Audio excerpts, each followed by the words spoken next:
Hi, everyone. Thanks for being here today, and welcome to the Med School Tutors ERAS 2021 Summit.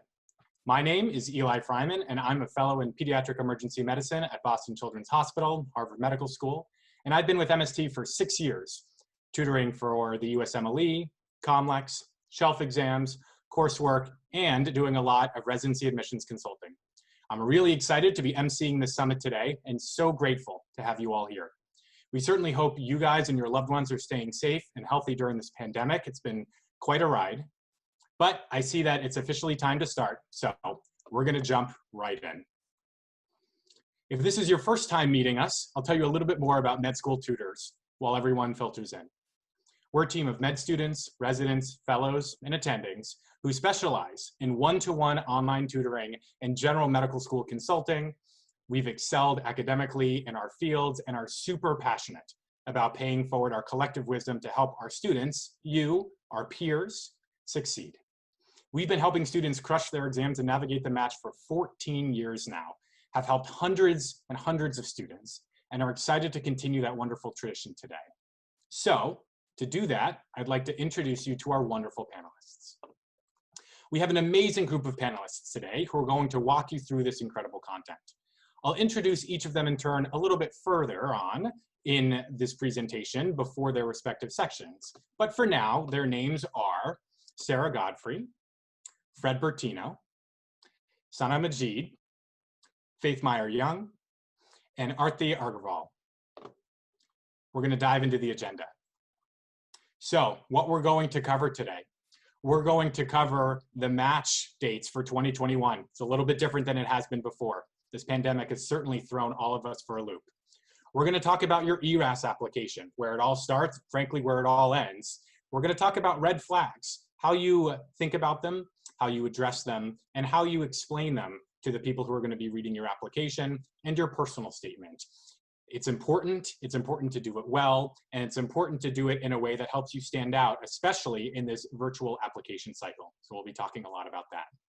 We're then going to talk about letters of recommendation, who you ask, when you ask, how you ask, in what specialty, how many people, all of those burning questions that we know come up when you think about letters of recommendation. We're going to talk about all of that. And then we're going to go through a general overview of before you click submit, what should you do? What do you want to make sure you've finished? What do you want to make sure you've thought about? And making sure that you've crossed your T's and dotted your I's to make your application as spick and span as possible, again, during this virtual application cycle when we know that all of this stuff is a little bit more amplified than before. We're going to talk about virtual interviews. We know it's different. We know that it's anxiety provoking, and we know that everyone's wondering what it's going to be like. More importantly, how can you stand out in a field of virtual applicants, and how you can do your best to present yourself as an applicant that would succeed and yet thrive in that program. We're going to talk not only about interviewing itself, but we're going to talk about the technical aspects, because we know that successful interviews over Zoom or really any virtual program requires some technical know-how as well, and no one wants to run into technical difficulties when they're interviewing. So expect that coming up later. And we know we've been getting a lot of questions about how you declare interest in a program you haven't seen before. How do you evaluate a program you've never stepped foot in? You haven't met the residents in person. You've really only met the program directors over Zoom. What do you do? How do you know for sure that's the right program for you? Or maybe more importantly, isn't the right program for you? We're going to talk about all that, and then subsequently how you rank those programs. Lastly, we're going to talk a little bit about our residency consulting, what we do, the results that we've had, and finish up with a live Q&A. We'll do our best to answer as many questions as we can throughout the presentations and during the Q&A section at the end of the summit. We'll focus on questions that are most broadly applicable, since we have so many people here today, as to benefit the greatest number of people. And if you feel like we didn't quite get to your question, please do feel free to email us at that email below at the bottom of the slide. Won't be the last time you see it, I promise. And we'll be sure to answer that question for you. It's important to us.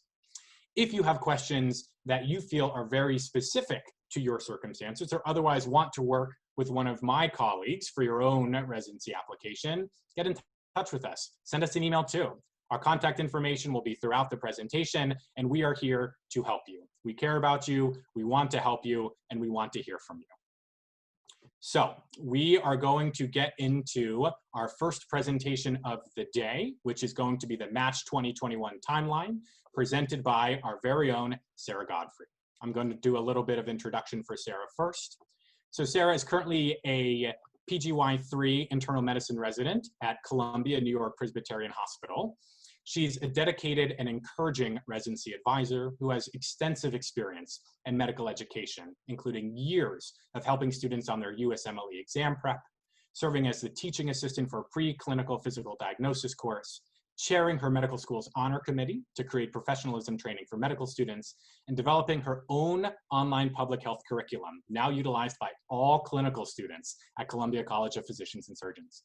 Sarah has worked for MST for over 3 years and currently oversees the development, training, and mentoring of our residency consultants. So without further ado, I am very excited to hand it over to our own Dr. Godfrey. Hi, everyone. I'm Sarah Godfrey, and thank you, Eli, for that lovely introduction.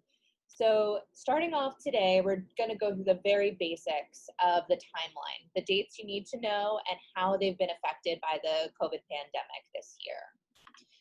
So to start us off, why don't we take a look at the ERAS application. So starting June 8th, ERAS opened, so at any time you can submit your token to start working on your applications. You can start submitting your application as early as September 1st. And normally, in a normal cycle, the programs would be able to download your application mid-September. But this year, because of the pandemic, ERAS is giving everyone some extra time to fill out your application.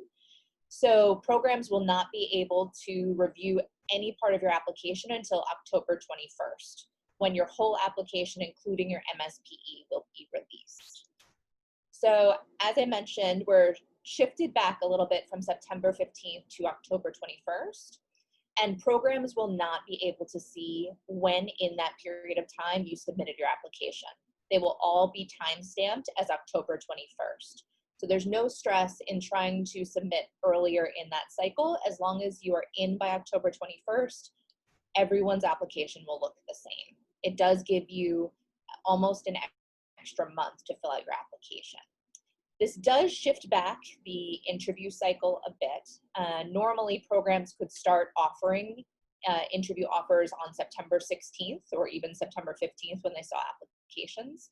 This year, they will not be able to start offering interviews until mid to end of October. So where do we go from there? Once you have submitted your application with ERAS, NRMP is a different website and a different program. You have to register with them to enter the match. ERAS is for the application and NRMP is for the match. This year, they are pushing back your ranking deadlines. So you have more time to interview and you will be able to start ranking your programs in NRMP as of February 1st. And then by March 3rd, you have to finalize your final rank list, which will be submitted into the match programming. And that will be the final time you can touch that list. So how this is a little bit different this year, normally you are submitting your rank list earlier in February. This will give programs more opportunities to offer interviews into January. Usually, depending on the specialty, interviews ended mid to late January. It's possible this year that they could continue interviews to the very end of the month. And this also gives you the entire month of February to reach out to programs, to talk to residents, to really think through your match list so that you do not have to submit a match list until the beginning of March. From there, we're kind of back to the usual match week. At the beginning of match week on March 15th, as has been in previous years, you will get an email telling you if you matched, but not where. If you did not match, you will then be able to enter the SOAP process, which is the supplemental application process where all of the open slots in the country will become available for you to apply to. And March 18th, the day before match, the SOAP process will end. And there will be a list of any programs that were not filled by the match that you can then approach individually outside of the match process to see if you can apply for those positions. And then on March 19th, the official match day, at 12 o'clock, usually medical schools would have a ceremony for the match day. It's a little unclear currently whether that will still happen, but at 1 p.m. on March 19th, everyone will receive an email with the match results of where you matched for your specialty. The big difference is this year in terms of that match process. So first of all, as many of you know, there will be no Step 2 CS exam for at least the next 12 to 18 months because of the possible transmission during an in-person exam. And the second is that the SOAP has decided to offer 4 rounds of applications instead of 3, like all of the previous years, which means you will get 4 attempts to match into a program in the SOAP process. So how this could affect you, for American medical graduates, most medical schools and residency programs will probably waive Step 2 CS as a requirement for graduation and for match. For our IMG and FMG friends, the ECFMG recently released some of their guidelines on how you can get around the Step 2 CS requirement to be certified to match in the US. If you go to their website, they have 5 alternative ways to be certified to match. And you can go through and see if you qualify for any of those. And then finally, with 4 rounds of the SOAP, it does give you an extra round to be able to fill any unmatched applications. And with each round, you can apply to or interview with different programs depending on what offers are available. So that's a lot of dates, a lot of information, and a lot of changes for this year. So I would love to answer any questions that you might have about the specifics of how this year is going to look for the application cycle. Sarah, thank you so much for that. That was very informative. The first is, should we have our applications ready to go on the September 1st deadline? For example, do residency programs see who submitted first and use that to decide who get interviews, or does it not matter as long as they're submitted by the time programs can download applications? So the program is going to timestamp every single application submitted before October 21st as October 21st. So no one will be able to see when between September 1st and October 21st you submitted. If you submit after October 21st, it will be stamped as whatever date you submit, and they will be able to see that it was late.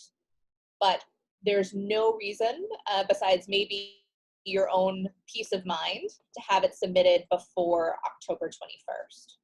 I would recommend submitting at least a day or 2 in advance in case there are any technical glitches with the program. And that's actually an excellent segue into our next question, which is going to be, what are the downsides if you submit your ERAS after programs can download their applications on October 21st? So the downside is that many programs will be flooded with hundreds, thousands of applications. They will download them on October 21st. And especially with a condensed interview cycle, it's possible they may not choose to review applications that come in later because they have sufficient when the application opens. So you risk that your application may not end up on a program director's desk if it goes in late. That being said, you can also apply to a program and you can still release aspects of your application late. Let's say you have one letter of recommendation that's still pending. You can apply on October 21st, and then when your letter comes in, it can be released later, if need be. And then we had a question regarding test taking. So when is the latest in the timeline you would recommend taking one of the qualifying exams, such as USMLE or COMLEX, thinking about this altered timeline and application cycle? So it depends a little bit about your application specifically. If you are someone who really wants to show an improvement on your STEP exams, say you didn't do as well on step 1 or step 2, and you're taking step 2 or step 3 to show improvement, to have that show up in your application, I would try to have your exam completed by the end of the summer, by early September at the latest, so that that score can be reflected in your application for October 21st. If you're someone who has had good steps, you just need to complete the exam to graduate, then you can take it a little bit later in the cycle. And then Sarah, we had just had a question come in. Do you mind explaining a little bit more the difference between ERAS and the NRMP? Sure. So they are two different companies, two different websites that both participate in different aspects of your match process. ERAS is your application to the programs. That's where your letters of recommendation, your MSPE, your board scores, everything will be filtered through ERAS to the program directors where you are applying. Once you have applied, really you're shifting over to NRMP, who you will register with in the fall.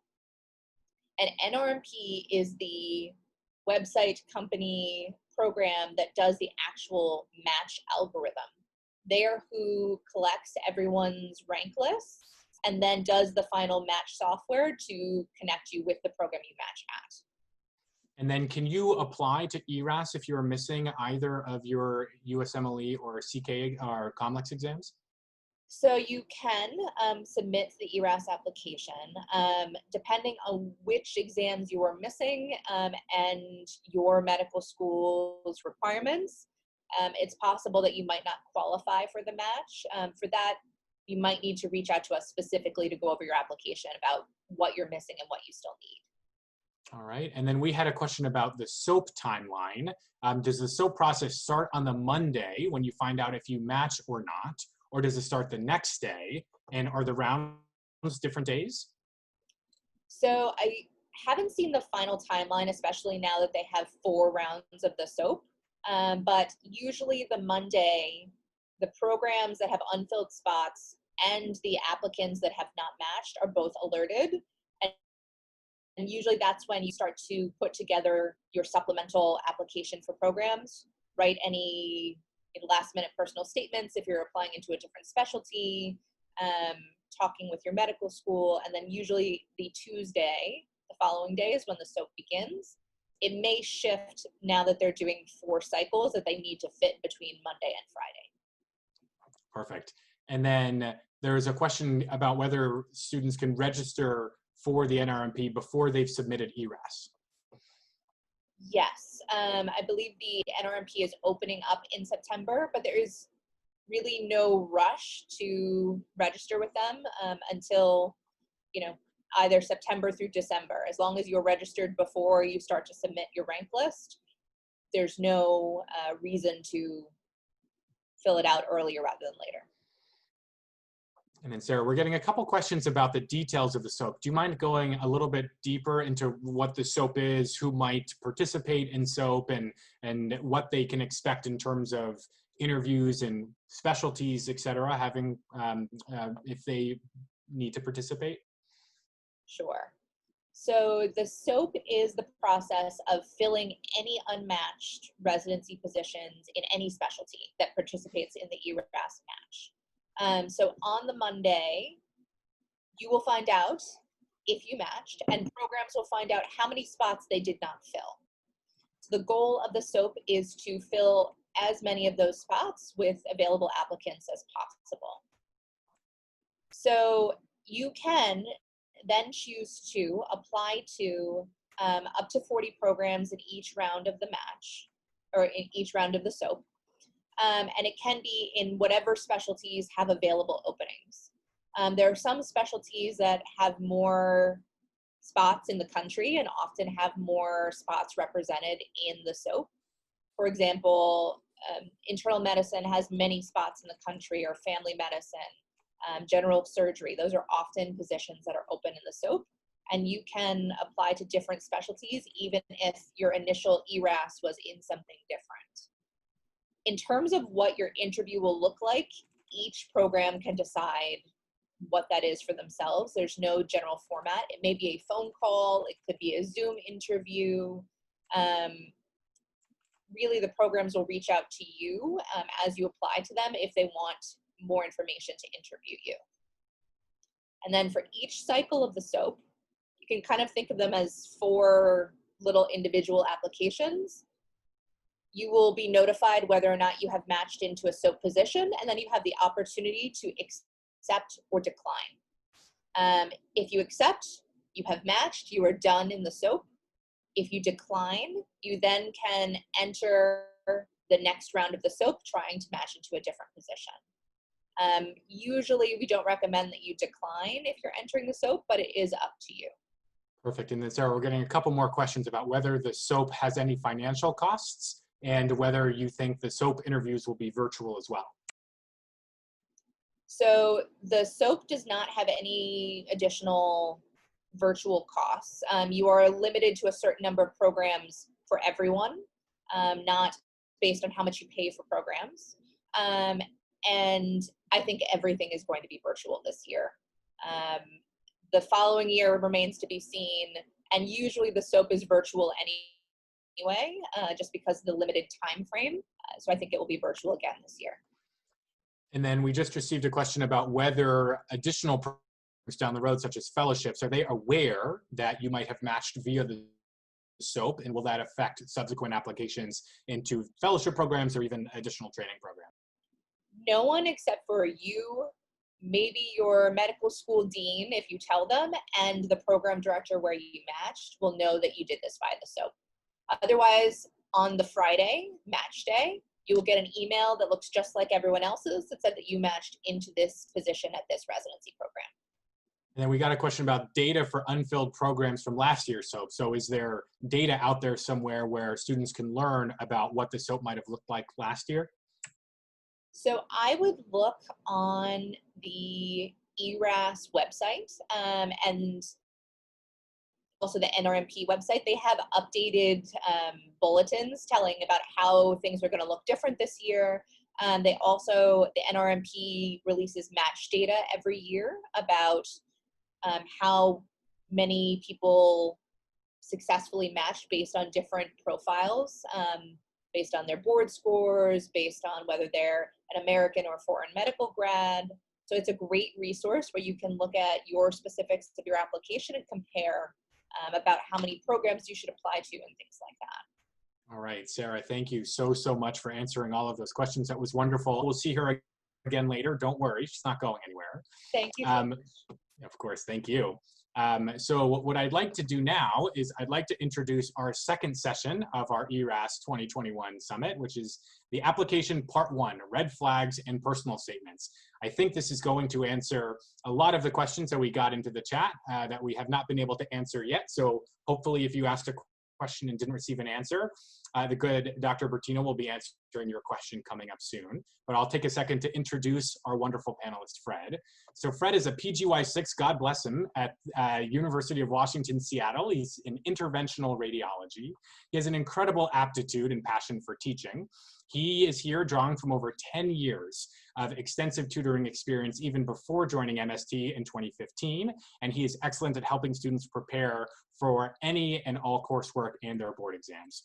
He focuses on advising students currently with their ERAS and residency prep as his specialty, and as an IMG applicant, Fred appreciates what it takes to complete a competitive application for residency. So without further ado, I'm going to hand it over to the good Dr. Bertino to discuss ERAS application part 1, red flags and personal statements. Fred, take it away. Thanks so much for the warm invite, Eli, and thank you for doing this. And thank you all of you for joining us for this summit. This is a really great opportunity, and hopefully we can be as helpful as possible for you all. I wanted to jump into what my section is going to be about. I have 2 pretty large topics to talk about here, so some of my information might be a little on the quicker side, but I hope to get to the Q&A to answer as many of your questions that can be widely applicable to all of you. I want you to go into this section realizing that nobody's perfect. It may seem like your colleagues and your friends all have it put together, but everybody has some shortcomings that need some addressing on your application. And realize also that, you know, ERAS, when you send your application into programs, your MSPE e-letter from your medical school, etc., everything will be revealed to these programs. There's really no hiding anything. So it's better to meet any kind of red flag or thing that you're potentially concerned about with full honesty and ready to discuss it rather than try to cover it up and avoid something that could potentially be awkward. We'll talk about methods about how you can address any red flags that may appear on your application, and then we'll pivot through that to what kind of recipe goes into making a really winning and excellent personal statement, but also what we should avoid writing about. So things that need acknowledgement on your application. We talk about red flags and all these negative things that we worry about and perseverate about, but realize that there are things that might not be a red flag, so to speak, for a program. I split certain groups into these two categories of red flags and not red flags. In my mind, and in a lot of program directors' mind, a red flag is going to be if you failed a course, or you failed a step or a particular level exam, or maybe you received poor evaluations, clinical rotation. Things that are not red flags are maybe just getting slightly less than the expected bar of an A for a course. A's are not common in medical school. They're very difficult to achieve. Most people are getting B's and C's if you think about a normal distribution curve. Realize that getting a B or a B minus in a particular course, especially in basic science, is not going to be the end of the world for your residency application. And many of you who receive these grades will probably match very well. If you take a leave of absence or have to withdraw from a course, personal reasons for realizing what you need to be the best physician that you can be are never looked at negatively. There's lots of reasons why people may need to take a break in their residency, or I'm sorry, their medical school career or their academic career. And what those are personal and yours. And if they're done for the right reasons so that you can be successful in your career, that's never looked upon negatively. In fact, it's almost lauded because you have good self-awareness into your own limitations. Again, with extending any of your medical school timelines, sort of fits into that same category.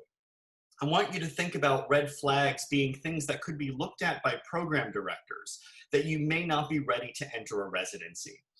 And these come back to certain internal truths that we have to be honest about ourselves. If there was a failed course or a failed step exam or a complex exam or whatever it is that may have hindered you from getting to the next step in your advancement, consider why that happened, why that event was there. Be honest with yourself about it and consider critically what it was that you did to change your approach to being successful.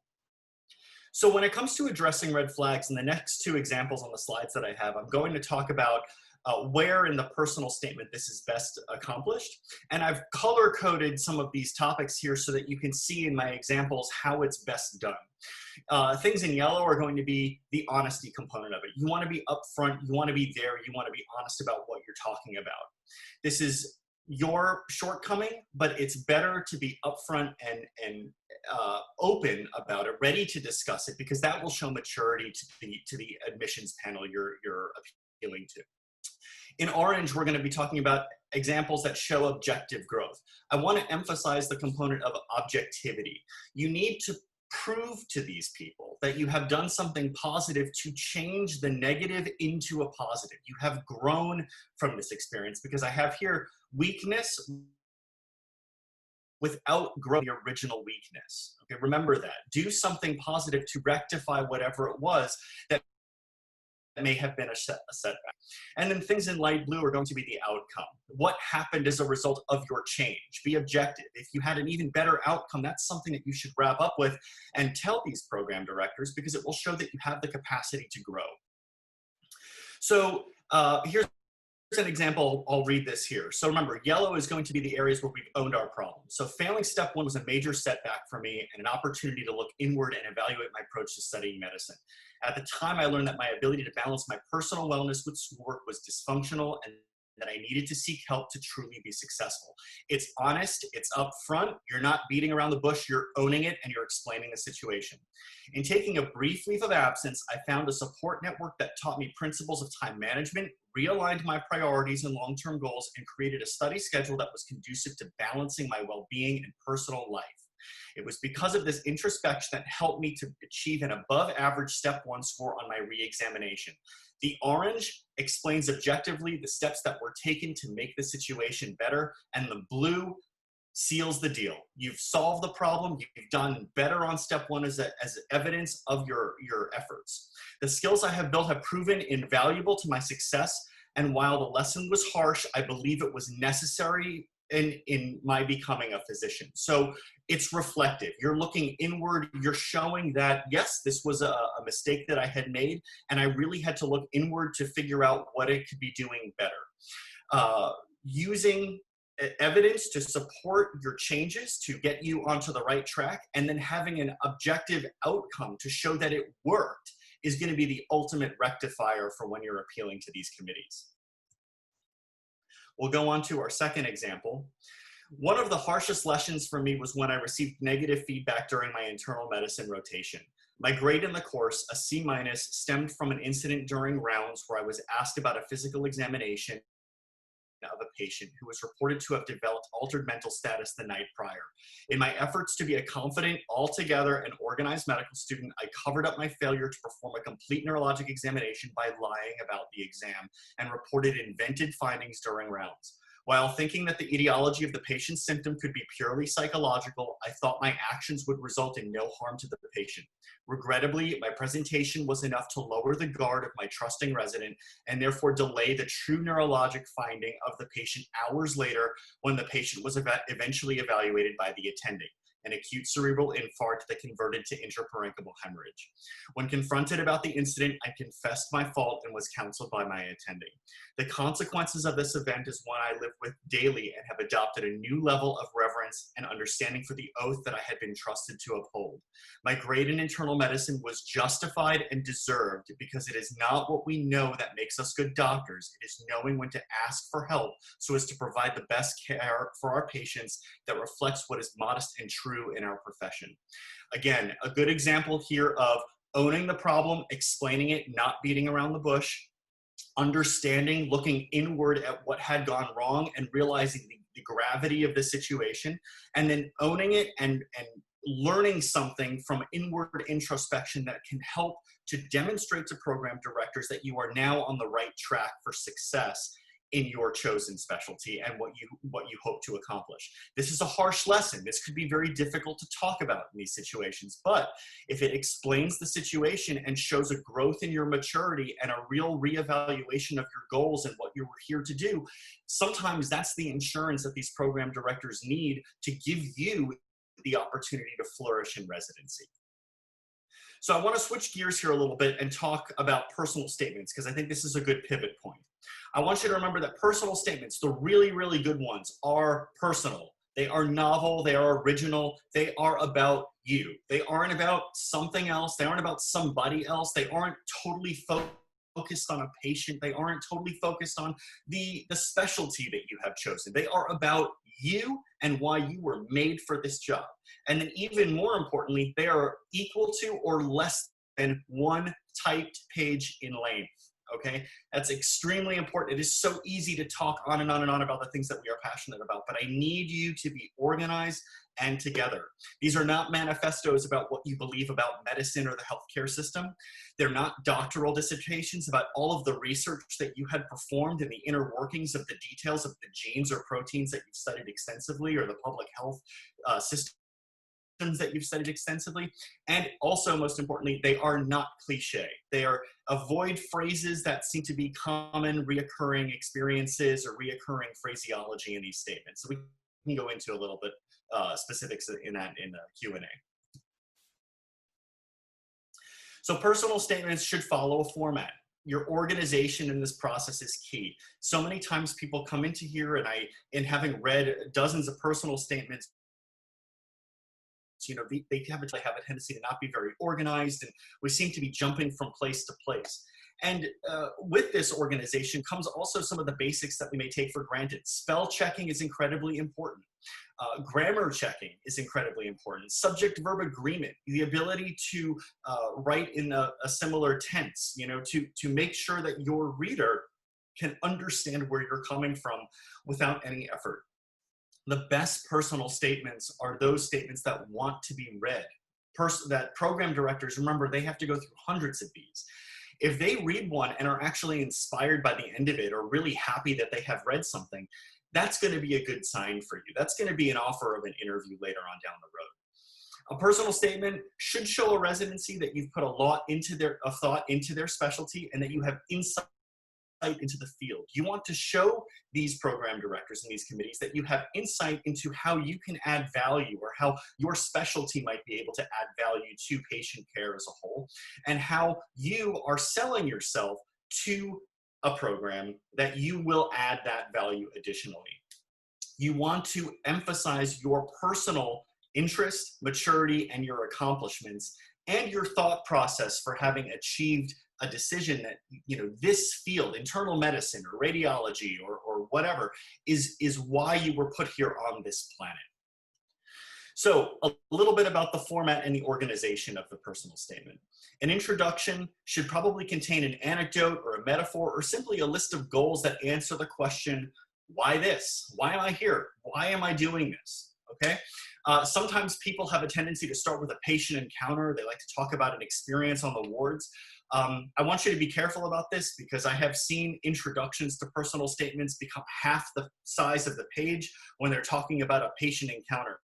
And I caution about that, because that can get lost in the weeds. Remember, if we talk about a patient encounter and a presentation 800 times for a program director, that's basically rounding on 800 patients for this program director. That's not something that they necessarily want to be doing on a Saturday when they're reviewing these statements.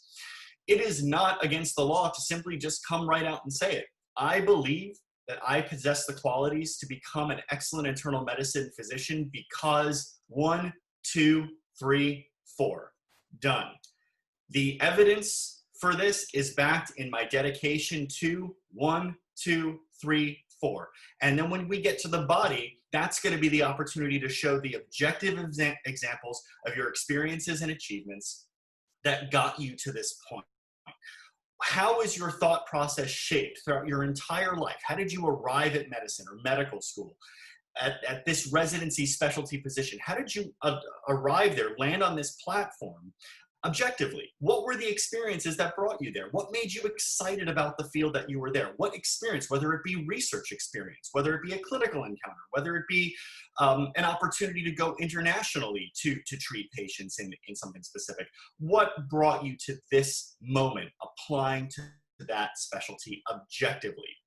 And then finally, in a conclusion, it doesn't have to be a long one. You want to be recalling your best qualities in that conclusion and why you are the best candidate for this job in this residency program.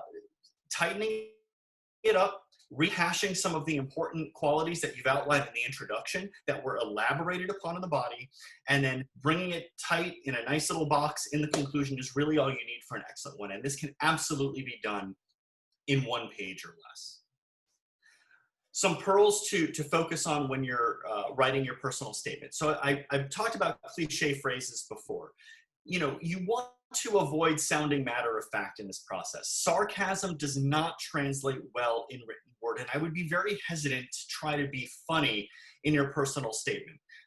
If we think we're funny, but maybe other people don't quite think that we're funny, now is not the chance to write some of your stand-up comedy to apply for residency. It's much better to be honest and sincere about yourself and the strengths that you can bring to a program, and to convey your interests and passions in the statement, rather than to try to be a little cheeky and to maybe rub somebody the right way. It's better to convey your conversational qualities and your happiness to be there and your enthusiasm that may not be well communicated in written word during the interview, and I'm sure that will be touched upon later in our summit. I must emphasize the importance of spell checking and grammar checking. And to also bring up a very specific moment here, if you are citing a specific program, I want to go to Harvard, 100%. Harvard is my program. That's the one I want to be. I'm going to write a very specific personal statement to Harvard. If you put a name of a program in your personal statement, you better triple, quadruple, quintuple check that statement to make sure that you didn't send Harvard's personal statement to Columbia or Emory or somewhere else. That's going to look really, really bad. That's a kiss of death. Check your work before you send it out. Call it a different file name if you have to. Or the best strategy, just avoid writing a specific personal statement altogether. Write one that can be ubiquitously sent to all of the programs that you want, and be strong enough to convey why you should be there, regardless of the specifics. I would also avoid, now this is a very unusual time being in the pandemic era, but please don't talk about being a medical student during the COVID-19 pandemic. The only thing harder than being a medical student in this process is to have been a frontline worker, a doctor, nurse, firefighter, EMT, technologist, who was actively there needing to go away from their families to see these patients on a day-to-day basis with maximum risk than somebody who may have been a little bit more sheltered from the experience. So please avoid this as a topic. You know that some people may be writing about this. It will be quickly seen, a lot of eyes will roll, and you will move on. Plus, you all have probably, definitely way more wonderful qualities about you than having to be a medical student during the COVID-19 pandemic. This is a ubiquitous, universal experience. You all have so much more unique personal experiences that can be better conveyed in the statement. Write about those. I implore you to do that. And then my last piece of advice here is to start early, like yesterday. If you're writing 5 drafts over the course of the next 3 months, you're probably doing it correctly. Perfection is never achieved on the first day or the first attempt at anything that we do. I know that when I wrote my personal statement for residency, it took 5 drafts, and when I wrote my fellowship personal statement, that also took 5 drafts of revision. Be concise. It's okay to go over the page limit in your first draft, but work on cutting it down as you continue further. And to summarize the section before we jump into the Q&A, just to rehash some of the major points here, for red flags or minor hiccups in an application, they must be acknowledged, but be honest, open about it, explain it, fix it, and prove it. Don't perseverate on it. You are not the result of all of this mistake. This mistake is not the biggest blunder ever, and it's not the only thing about you. You have so many better qualities about you than one setback in medical school or your career prior to this application. Don't perseverate on it. Just own it. Move on.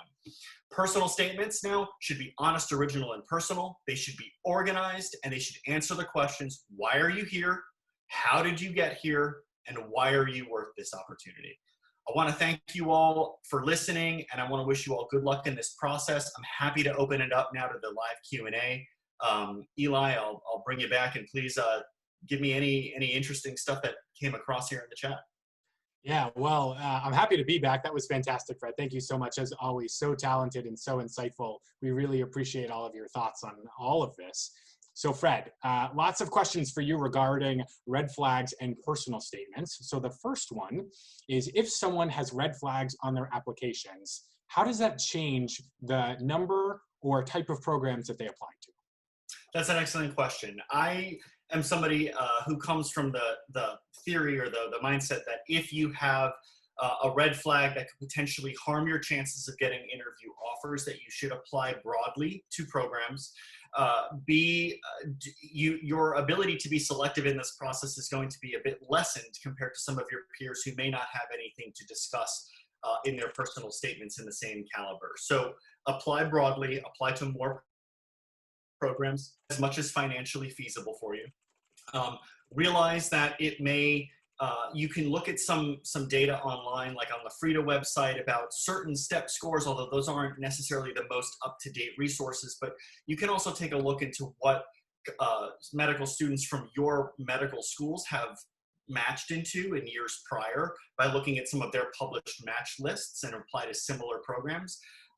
To get an idea of where certain people should be applying, number one, if you are still connected to your medical school, you should reach out to the career counseling office and ask them where somebody with your portfolio should consider applying in terms of location and what caliber of program.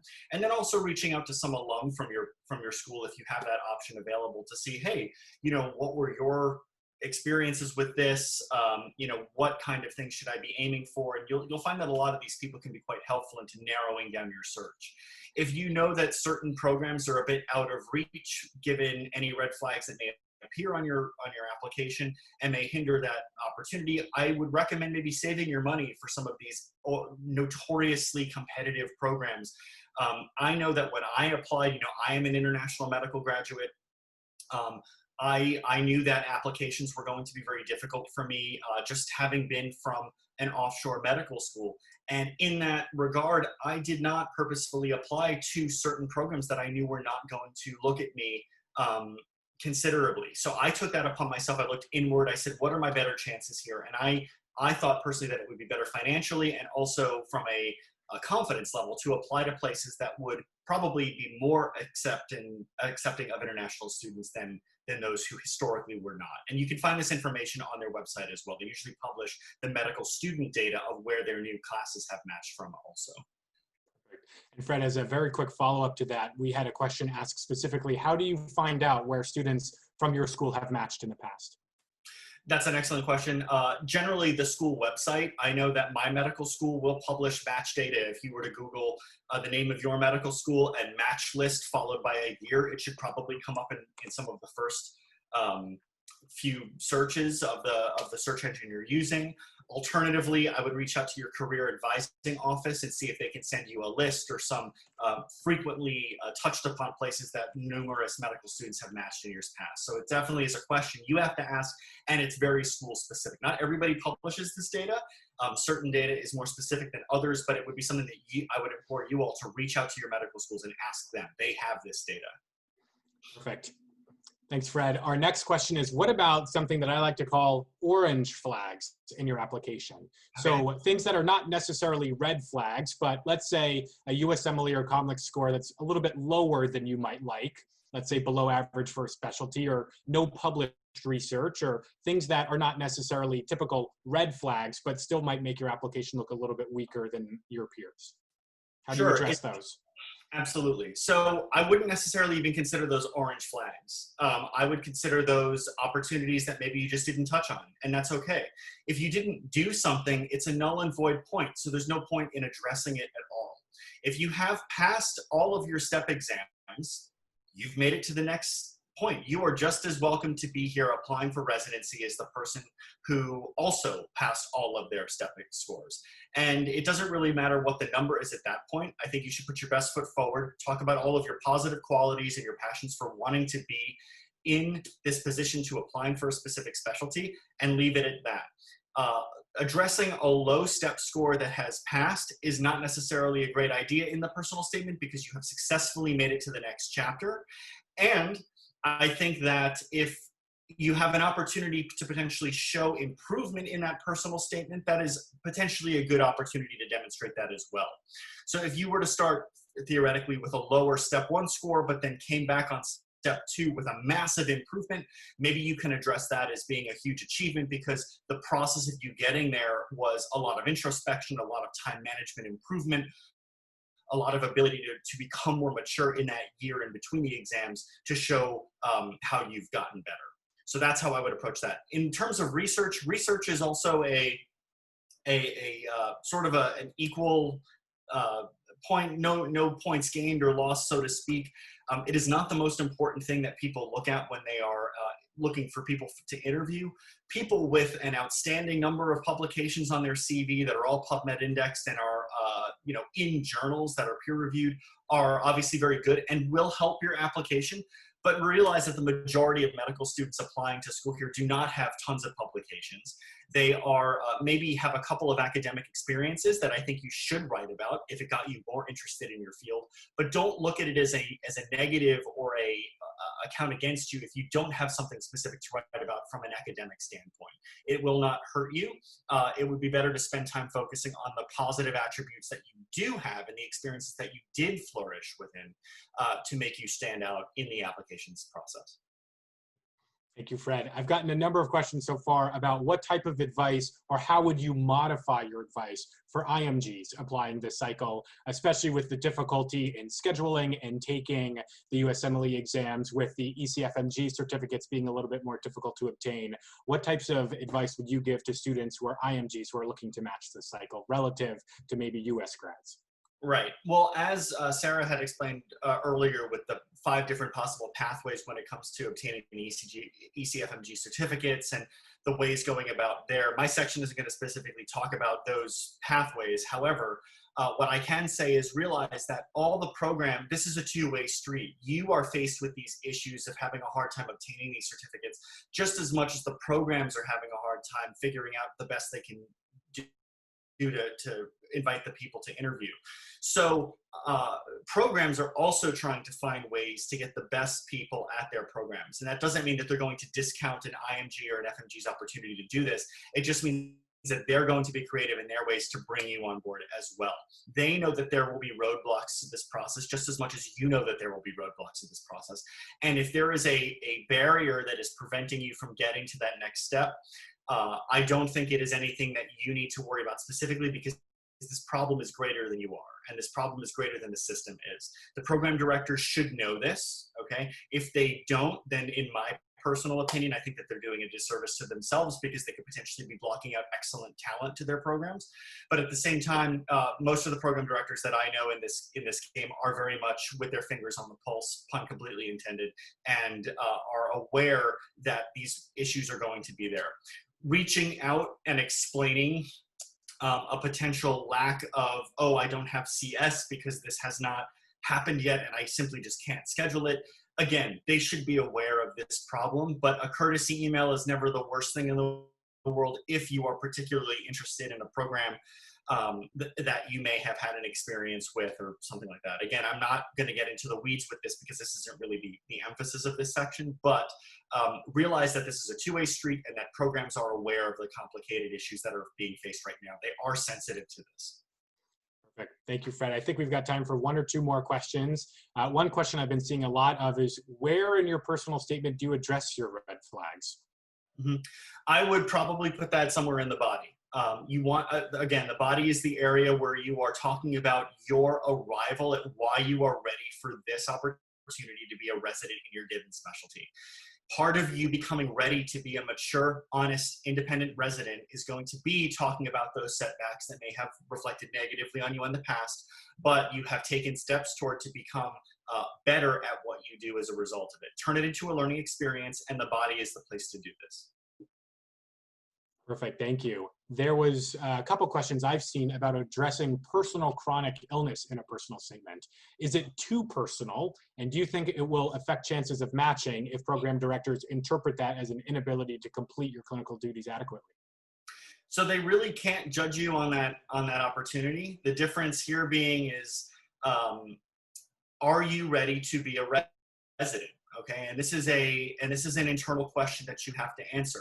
Now, I've read a lot of personal statements when I was doing interview at my previous institution, and many personal statements address this chronic illness or dealing with illness or having been from the perspective of the patient and now being from the perspective of the physician. I think that these personal statements tend to be very insightful. They certainly are the ones that are memorable because you have this experience that many other people don't have of being sick and understanding what it is like to be a patient. I think it shows great empathy, and I think that it's a wonderful thing to show. However, if you are using this as an opportunity in your personal statement to say, I will have a medical condition, and this will prevent me from completing what I need to do to be as effective member of your team as possible, I may caution against that, because again, you want to speak to your strengths. You do not want to use this as an opportunity to make excuses for yourself. Addressing red flags in personal statements is not an opportunity to create excuses for your shortcomings. It's an opportunity to show growth as a result of a shortcoming that may have happened in the past. You do not want to give a program an opportunity to say no to you right off the bat by giving them doubt in their mind that you would not be able to consider completing a program or at least successfully being a member of their team. If there is a reason for why internally you believe that you may not be as successful a resident as you need to be, maybe taking some time to consider what it is to get stronger in that period is a good thing. Remember that taking time in between medical school and applying to residency, while it can be harder in certain circumstances, if it is an opportunity of growth and for you to become a stronger individual and therefore a more mature and stronger doctor, that is going to be viewed as strength and viewed as incredible insight to yourself. Do not apply too early here. If you need to get better at something, get better at something. That goes a lot further than trying to rush the process. To wrap up the section, Fred, the last question that I'll send your way is, how do you address red flags in an application that have to do with remote years of graduation? So having been out of medical school now for 3, 4, 5 years, or students who had to take non-academic time off, even if there are good reasons, such as chronic illness, taking care of a family member, or even having to work. Absolutely. Again, as I mentioned a little earlier in my presentation, to me, those are not red flags, but they are things that should be addressed.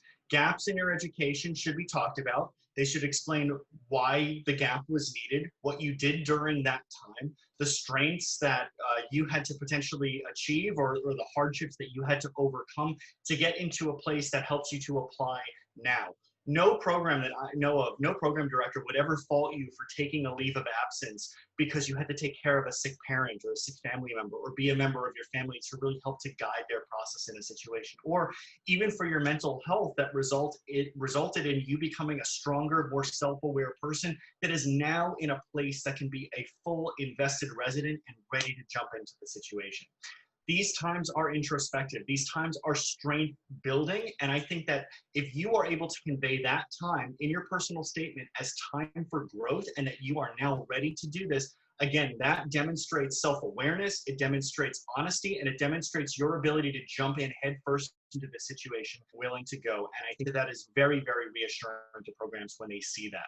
I emphasize growth, I emphasize strength, I emphasize being objective with how you improved in this time off. If you took time and didn't have much to say for that time, maybe it was a time of doubt, or you didn't know if you wanted to continue to pursue medicine, you can still talk about those experiences in that gap time that brought you back to this moment. Okay, if there are good experiences and good stories that you had there that helped you remember why you wanted to be a physician in the first place, talk about that. If you are an atypical graduate in the sense that you may have done a PhD in the middle of your work, or you've taken academic time, talk about that. Certainly not a red flag. You've contributed something to the academic space. Discuss that, why that is a passion for your clinical passions, and they complement each other well, and discuss that in the statement. Again, time off, leave for whatever reason is never really viewed as a weakness unless you didn't do something that promoted growth or experience in that time. Be productive with your time. Dr. Bertino, thank you so much for your time, your wisdom, your insight. We always appreciate having you on. Thank you so much, Fred. Thanks, Eli. All right, everyone, and we're back. Thank you again for being part of our Med School Tutors ERAS 2021 Summit. I now have for you Dr. Sana Majid for ERAS application part 2, letters of recommendation, and before you click submit. So we're really lucky to have Sana here with us today. She is a PGY2 in diagnostic radiology at Brigham and Women's Hospital in Boston, dear to my heart, of course. She's done a great deal of teaching and tutoring throughout her life and has been extraordinarily involved in education for many years before working with Med School Tutors. Since she joined Med School Tutors in mid-2017, she's helped numerous students prepare and crush their USMLE exams. In addition, she's the face of many MST information webinars from Step 1 to Balancing Residency Life While Studying for Step 3. So Dr. Majid, we are so thankful and excited to have you here today to talk about ERAS application part 2, letters of recommendation, and before you click submit. Take it away. Absolutely. Thank you for that very kind introduction. I'm very excited to be here with everyone today, and we're going to go ahead and get started talking about some of what goes into letters of recommendations for the application process. So the first question that many of my students have asked me in the past is, how many letters do I need? And so theoretically, you can upload probably 100 letters into ERAS, but you can only assign a maximum of 4 to each program. So each program, you'll have a specific assignment of which letters you want to send to them. All that to say, you don't need to send 4 per program. So some programs will have very specific requirements and say, we only want 3, we do want 4. And I think it would be really the best resource to look at to see what you need to do as far as the number of letters is to look at the actual program websites themselves. The other is the majority of programs don't tell you that, oh, we only take this number. And so there's definitely a lot of pressure on students to try and figure out what the right number of letters to send are. And so I'm sure everyone has already told you this before, but the focus should really be on the quality of letters that you're able to get. Don't worry about getting 4 letters and making sure you send 4. The residency application committees are spending only a few minutes per application, so they're skimming them anyways. And so having an additional letter, especially if it's one that's just there as filler, is not going to make a significant difference in your application. So I would really, really recommend focusing on getting good, strong letters from the people who you know you really well and work with you really well. And if you have 3, you have 3. 3 is a great number. But for specifics regarding A, different specialty requirements, and B, specific program requirements, definitely make sure you're doing your research on every program that you're applying to, because some may have very specific guidelines. So take all of that with some research in mind. The next question is really who you should be asking for some of these letters. And there's a lot of people worry that they need people who are the chair of the department to write them a letter, and that will carry more weight than a professor who's only been on staff for maybe 2 years, who you had a great relationship with and worked closely with, but whose name doesn't necessarily carry as much clout in some of the programs that you're applying to. And again, this is something that I'm sure you have heard before, but I really want to reiterate that it is absolutely paramount to get letters from people you've worked with. You need to get letters from people who have seen you in a clinical setting, who've done rotations with you, who've seen you present and actually do physical exams and really do the things that you are really applying to do in a residency program, and people who are able to speak to those skills, people who are able to speak to how hardworking you are, how much time you spend when you go home and study, and that shows on rounds the next day. And those are the things you should be looking for. So I really, really would not worry about trying to get a letter from someone famous in your department who doesn't really know you that well. Really not worth it to have that letter that's honestly probably going to be somewhat more lackluster than someone who knows you better. The other things that I just want to broadly touch on are different programs will have different requirements, as I mentioned, so as far as the number of letters that they want. And then individual specialties have very different requirements. So for example, I'm a radiology resident, and the majority of my letters were from internal medicine physicians. And in many of the subspecialty fields, they will say, I only want letters from orthopedic surgery doctors. I'm going into orthopedic surgery, I only want those. If you're going into derm, only want those. Emergency medicine has their own separate process with the slow letters. So it will be very important for you to talk to either your program director or to prior 4th year medical students who have gone through this process, so they can tell you a little bit more about what's expected. And of course, we are happy to answer those questions as well about what's expected for each specific field and what kind of letters you should even be getting. But make sure you talk to people before asking broadly. And then finally, there's a big question to be had about how the right way to ask is. Typically, I'm a big believer of asking in person and having that conversation. Things are a little different now in the era of COVID, but I still think that would be the primary best way. Typically, what I tell my students is, you're on rotation, you spend a week or 2 with an attending, and at the end of the week, I tried to ask most of my attendings to do a feedback session. And that's sort of the perfect time to say, you know, I'm really interested in going into X specialty. I think that we had a great opportunity to work a lot together, and I think you saw A, B, and C about my interests and my work ethic, and I was wondering if you would feel comfortable writing a letter of recommendation. And that is sort of the, I think, preferred way of doing it, is to have that conversation in person. And I always liked to try and give people an out and say, but of course I understand, I know you're really busy, just to see, because, you know, they won't want to tell you that I don't know you well enough to not write a letter, but I think you should sort of couch it with that just in case. But the majority of the time, if you feel comfortable asking, they're probably in a position where they would feel comfortable writing. Having said that, a lot of people have, you know, moved on from rotations and haven't asked yet, or in the era of COVID, maybe don't have time to do these formal feedback sessions. And so, you know, we're in a new time and we're adjusting. So email is definitely an acceptable and preferred method of doing this as well. So, you know, send an email and say those same things, that I would love to talk to you more about applying into internal medicine or whatever fields that you're interested in, and what your interests are. And I was hoping same sort of language. And, you know, at that point, you sort of will get more information from them in regards to how to start the process of getting that letter. So once they say yes, the next question is really how to give them the information And I try to do this in two ways. So I always have, I think it's very, very important. I've tell this to all of my students, and we at MST really emphasize having a resume ready to go to send to them. Most of your attendings will ask you either for your resume, and many of them will ask you for a draft of your personal statement, because they want to see what are you highlighting in your own application and what do you think is a very important self-trait and qualities about yourself that you want to sell to the program, so that they want to highlight those same things so you have a cohesive application package. So I think it's really, really important to start working on these things early. Start working on your resume now. Start working on, a draft of your personal statement. It, of course, doesn't have to be the final thing, but to have all of that so that you can start the process and sending those along.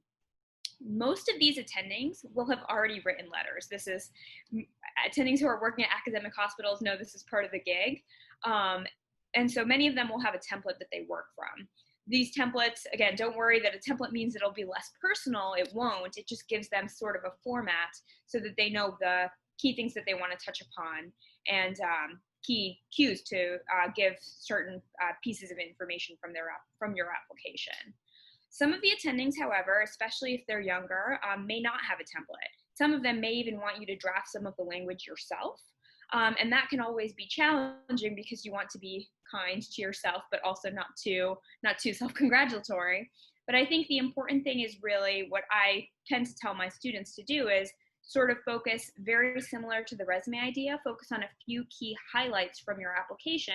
If you're very into education, if you're very into research, if you're very into a certain aspect of clinical medicine, highlight that and really talk to the attendant what you want them to focus on in their letters. And I think most of them are very, very receptive to getting that guidance because it makes it that much easier for them to write their letters as well. And then after that, I think sometimes the hardest part is reminding your attendings after you've asked them, after they've said yes, after you've given them all of the information, just waiting for them to get the letter in. And so now, as we discussed earlier, as Sarah was mentioning, we have, delays in our timeline. So you have a little bit longer for the attendings to get in the letters, which is great. Having said that, I think it's very reasonable to send people sort of a prompt, maybe a month out from the deadline and say, hey, just a reminder that this is the deadline for the application. Just wanted to see if you had any additional questions or if there was any more information I can provide. And I think that that's well. And then once they do have that in, very important, just, common courtesy wise, just make sure you send a thank you, make sure you reach out after match day to let them know where you're going and to thank them again for sort of contributing to the process. Just to close all the loops, because these are relationships that you're going to, carry on in your future career as well. So a lot goes into these letters, but ultimately it really makes, I've been told many, many times by residency application reviewers that letters are some of the best way that they get information about what it's like to actually work with these people who they're trying to hire as their future staff. And so the last thing that we wanted to touch about as far as the ERAS application process is doing the final sweep of your application.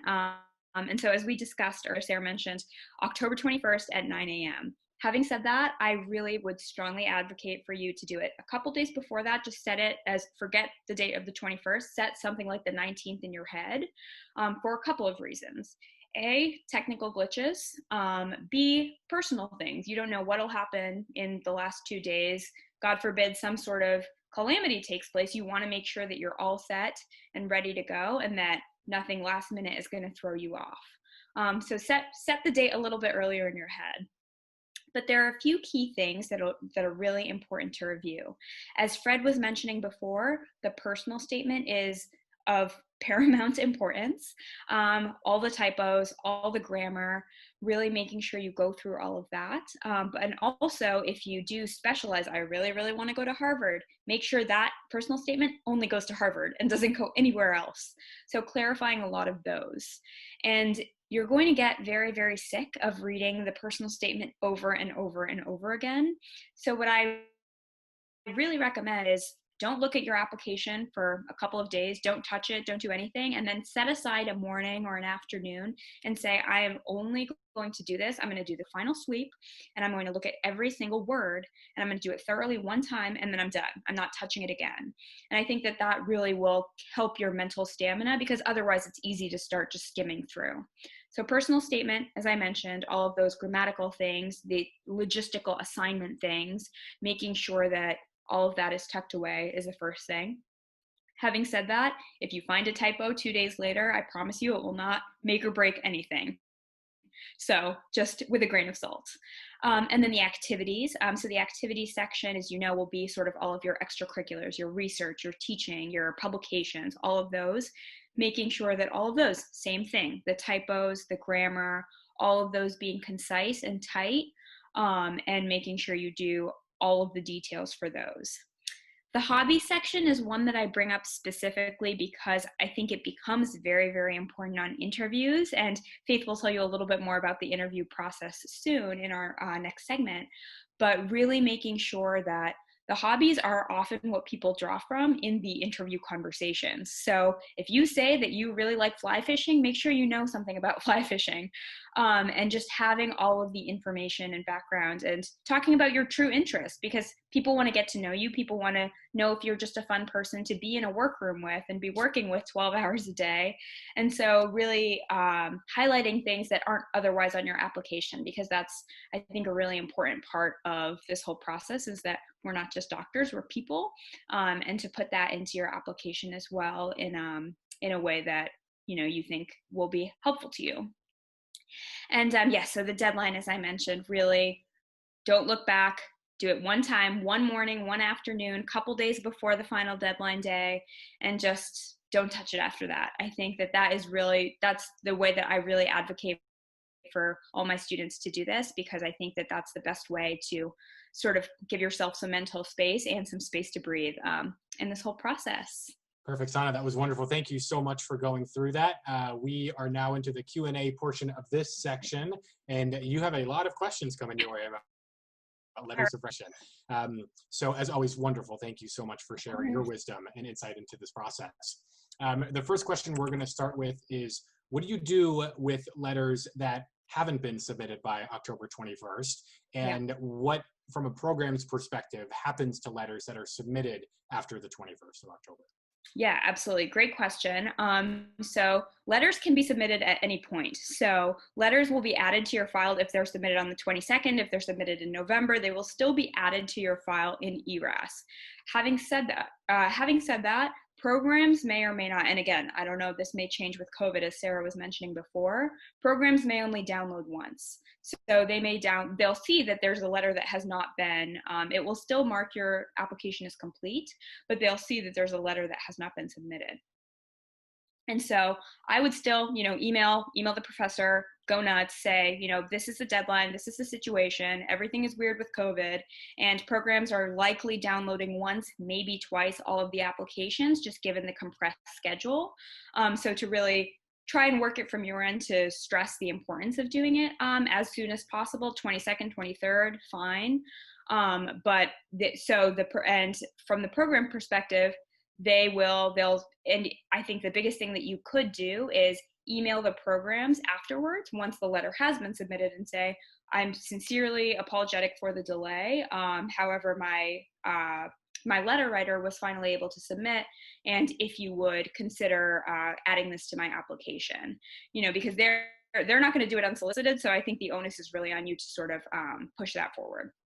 Perfect, thank you. And then can you read the letters that have been submitted and therefore pick which programs to send them to?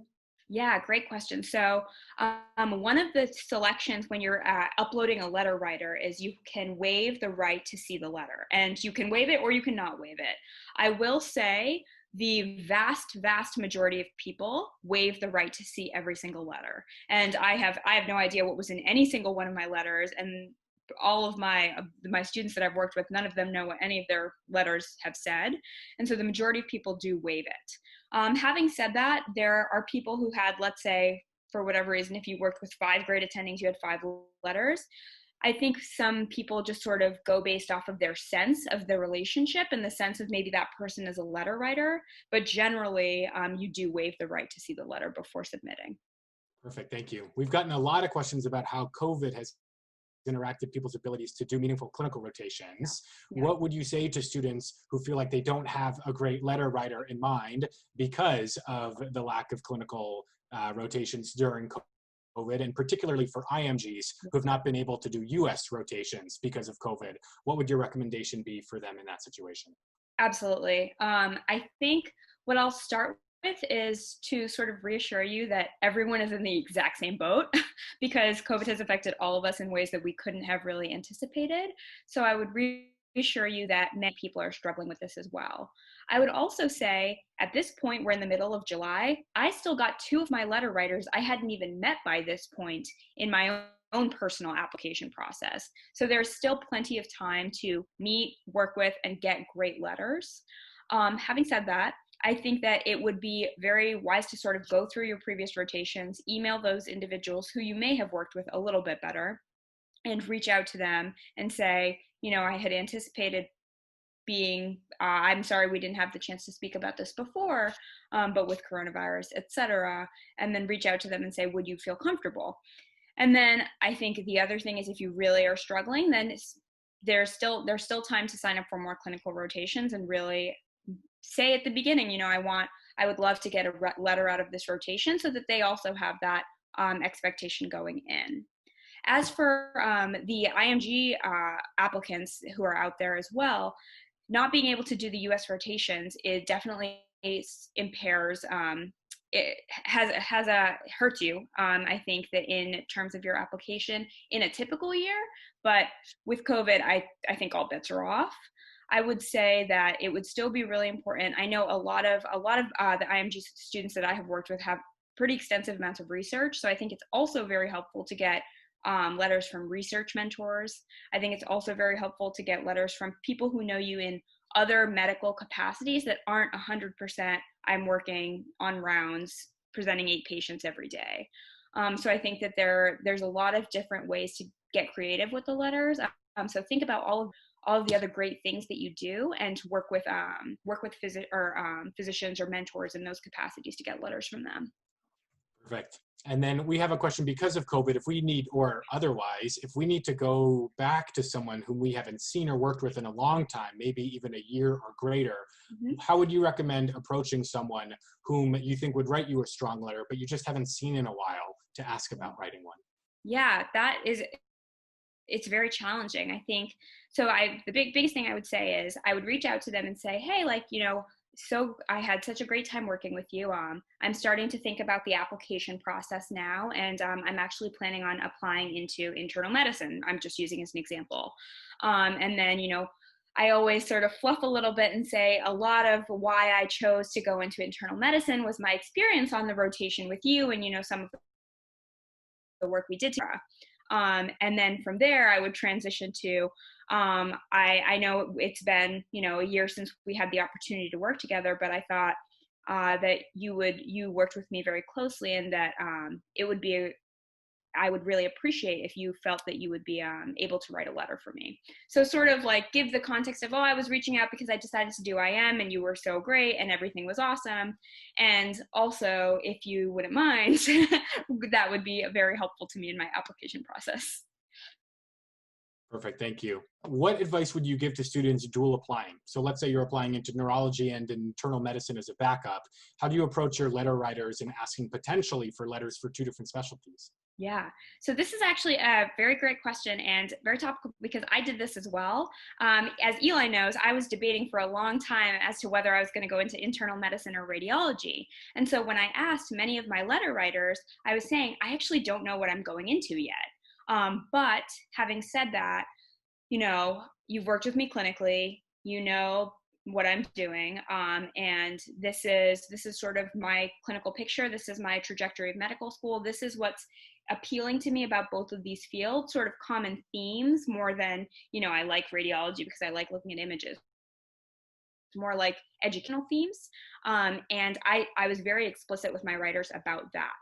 And so they sort of geared their, I hope, I don't know, I didn't read them, but they sort of geared their letters accordingly to say, you know, she is great at A, B, and C, but didn't say, you know, she'll be a great radiologist, she'll be a great internist. I think giving your letter writer, being completely upfront and honest with them about that, I think is essential. Having said that, I know that some people are they're like, I actually really, really want to do neuro, and like medicine's just my backup. So I think it's very, very reasonable to reach out to them and say, I am dual applying, but I would like to ideally go into neurology.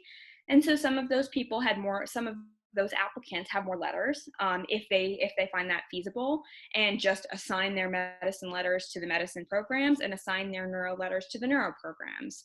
So that's also very feasible. But I think the key is to be very transparent with the people who are writing your letters, because you don't know what's going to go into them. So you really want to make sure that they know where you're coming from, because they want you to succeed, and they know that this process is really challenging, and there's a lot of layers to it. So just be really, really straightforward with them. Perfect, thank you. And I think we have time for one more question, and this actually has to do with the hobbies section of the application, which I love that you touched on. It's certainly my favorite section in reviewing applicants to our program. Are there certain things you wouldn't include as a hobby, even if it's something near and dear to your heart? Like, for example, if someone had an interest in microbrewing, is that something that you would consider leaving off an application for fear of how it would be interpreted by program directors? Honestly, I feel like microbrewing would be totally fine to put on an application. I think that if you were having all of your hobbies be something alcohol related, maybe that would be a red flag to programs. But in general, I think that most topics, if you would feel comfortable talking about that to an attending that, you know, you're having a casual conversation with, then I think it's fair game. If you think that you would be able to hold a conversation and feel comfortable, not feel awkward talking about this topic, use that as sort of your threshold to, you know, decide whether or not you think that you can include it. And, you know, there are all of these posts on Reddit and Student Doctor Network about like, oh, should I say reading because that suggests I'm introverted and not social? And honestly, I think all of that is a little bit hypercritical. Say what you like to do. If you love to read and just would sit down and read in your house all day, that's great. And you'll talk about what books you've read recently. That was one of mine. So really just be honest about what you like, and people will know when you're talking about things that you're truly passionate about. And so I really think your threshold should be if you're comfortable talking about it in a work setting, then I think it's totally fine. Dr. Majid, thank you so much for joining us. That was so wonderful. And again, thank you to everyone who asked such wonderful questions in the chat. Again, if we didn't get to your question, we still have a live Q&A later. And remember, if you have questions that you feel are more specific to your personal situation, please do email us at hq@medschooltutors.com. Thank you again, Dr. Majid, always a pleasure. So we are going to move on to our next session, virtual interviews, how to best present yourself. We've got two panelists for this discussion, which we are very, very excited about. We've got our very own Faith Meyer-Young and Dr. Arthi Agarwal, who is going to be talking to us about these virtual interviews. So I'll introduce Faith first. So Faith has been with MST for over 10 years now, and she has an extensive background in business, public speaking, and the performing arts, both on camera and behind the scenes. Faith truly embodies Med School Tutors' mission and our ideals, and we are so lucky to have Faith with us today to discuss how to approach the technical aspect of Zoom interviewing and presenting well on camera. Arthi is a PGY2 in otorhinolaryngology at Thomas Jefferson Hospital. Arthi has worked with many students during her undergrad at her home medical institution and with Med School Tutors since early 2019 by helping students with their preclinical, clinical work, and residency applications. She has conducted medical school interviews, which gives her a unique perspective and advisement work. She really enjoys helping students navigate the challenges of medical school and the stressors of applying to residency. In her own personal experience, conducting mock interviews and having a strong personal statement were crucial to her success in matching. So to Faith and Arthi, thank you guys for being here, and take it away. Thank you so much, Eli. It's awesome to be here. Everybody, thank you so much for your time today. Arthi, I'm glad you're here with me. So let's just start off with what this portion is not. This is not a mock interview, And this is not the time to practice an interview. What I'm going to do instead first is talk you through some of the technical aspects that go into really nailing your virtual interview. And Arthi has actually been through virtual interviews, so she'll be able to speak to that side of things. So the primary thing whenever you are on camera, really, there are three things, and there's a fourth that I didn't write. There's lighting, your background, and your sound. And then it's also your body language. So starting with lighting, right now I have two windows near me. I have a window to my left and a window in front of me, and natural lighting is great because it's usually pretty even. If you're getting blasted by sunlight, that washes you out, and it's not going to look so good on camera because they're not going to be able to see you. You also don't want to be a person of mystery, just hiding in the shadows with a ton of backlighting behind you. So basically, the question to ask yourself is, can I see myself clearly on the video feed? Right now, I'm aware that I have a little bit of glare on my glasses, and that can be a little distracting sometimes. So if you can wear contacts, you can take them off, and then the people who are interviewing you can see your eyes, which is hugely important, especially when you're in a virtual interview and your framing is generally how I have it, where you have it just below your shoulders to just above your head.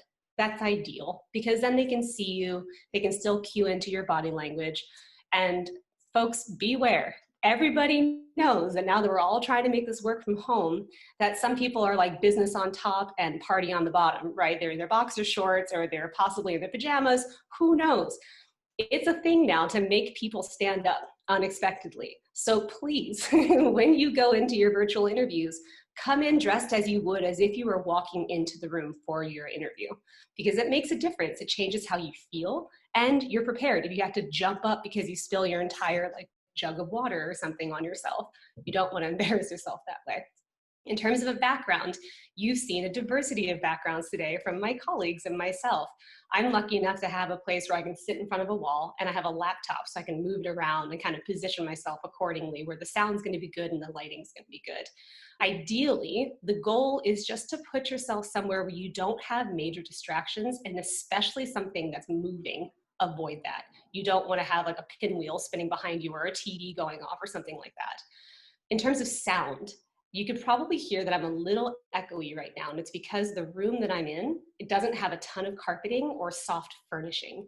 If you want to, you can always plug in your headphones. I'll have another note in a moment about the types of headphones to use, but even just your little earbuds can make a big difference. And you notice probably the difference in sound for Eli versus the rest of us who have not been using headphones. So internet connection. This is the make or break thing for anytime you're presenting online or doing an interview or anything. If you have the option, you want to hardwire yourself into your router. That usually takes an Ethernet cord, which looks like this, and you can plug it in directly to your computer. You can go directly from your computer into your router, and that's going to give you the most solid internet. You just have to make sure you turn off your Wi-Fi when you do that to make sure you're actually using the wired internet. That'll make a big difference for you. The closer you are to your router, the better off you're going to be, the better your signal. If you have roommates and people at home who might be streaming videos or doing whatever online, if you can ask them to not do that while you're doing your interview, you're going to be so happy you did, because then all of the bandwidth, there's a finite amount, is focused on your video feed and whatever your computer needs and is not prioritizing everything else. Bandwidth. Most of us stream things, so we're used to looking for higher speed internet, but if you don't have high speed internet, get on it now. Try to upgrade if you can, like a month in advance before your interviews even begin, so you've done what you need to do on that end to set yourself up for success. The height of your monitor is also really important. Basically, just imagine that your camera should be more or less where the person's eyes would be if you were sitting across the table from them or chatting at somebody who's, more or less your height. Be looking up like this, and you don't want to be looking down like this. Also, it's really not flattering to give yourself like 3 chins if you don't actually have them in real life. So try to position it directly at eye level, or you can do it a little bit higher and have it looking down, or you can, but it looks weird if you're like this, so don't chop your head off. You'll thank yourself for that later. The last piece, that's a body language piece, is active listening. It's really, really, really easy to tune out when you're not speaking. Don't be that person. The best thing you can do is just really arrive in your body when you go into any virtual interview or any virtual meeting. Really feel the chair underneath you. Really feel the weight of your legs on the chair and the floor supporting your feet. Try not to like twist yourself up into a knot because that reads weird. You're looking down like this, or you're looking off into a corner, or you're thinking. It just looks a little weird. So try to stay engaged and try to like nod and just use the basic social cues to show somebody that you're listening, you're responding to what they're giving you, and all that jazz. So on the next slide, we're going to cover a few more things. Like I said about headphones, you want to be really careful about the ones that you use. Use them beforehand, test them beforehand. AirPods are amazing because of the Bluetooth connection. However, the liability and the risk that you run with these is that they tend to lose their charge after about an hour.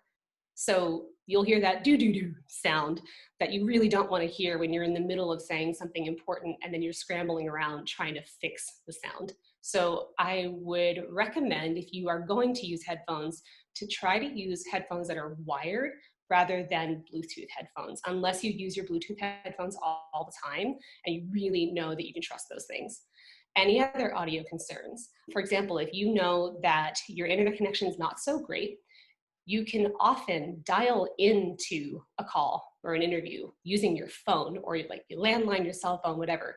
That usually ensures that even if your video is slow, at least your audio is going to be crisp so they can hear you. Arthi, anything you would add so far? No, I think that all the logistics of how to do a virtual interview, you're killing right now.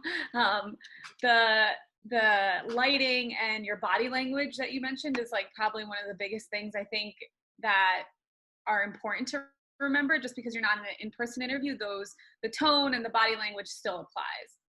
Yeah, absolutely. Thank you. And a great question just came in too. Ring lights are a huge fad right now, but you do not need to go and buy yourself a ring light. You don't need to go spend money on really expensive equipment unless you know that you have a very suboptimal setup, right? Again, right now I have 2 windows in front of me, so I've got really nice lighting. You want to kind of be mindful of the lighting options. If it's later in the day when you're having your interview, and thank you, Eli, you sometimes will have to use overhead lighting. What overhead lighting does is it gives you shadows here underneath your eyebrows, underneath your nose, and like kind of under your mouth. It's a lot of shadows and it's kind of weird. So you want to just play around with your setup to be able to light yourself ideally from the front, and don't do it in such a way that the light is blasting from behind your computer, because then you just have like a dark square over your face and that doesn't work so well either. But just play around with it. A desk lamp is great. What you can also do too is you can take a lamp, especially if you have a desk lamp that has a swivel neck, and you can position it like blaring the light on the wall, not at you, but on the wall. And what that does is it mimics daylight. It gives you a bounced, even lighting that's really good. Does that make sense? So, eyeline, speaking of light, where you look is really important. I don't know if you've noticed, but a lot of us during the summit are actually looking directly into the camera, because what that does is it gives whoever's listening to you, whoever's in the meeting with you, a feeling of you looking directly at them. If I'm looking down at my screen at their video feed, you'll notice that my eye line is slightly different. It's coming in down here, and I don't look like I'm looking at you anymore. It takes a little practice, and you kind of have to use your peripheral vision a little bit to look at how people are responding to what you're saying. Do not force yourself to do this if it feels really unnatural. You want to be, again, practicing active listening and be really tuned in to how whoever you're meeting with is responding to you.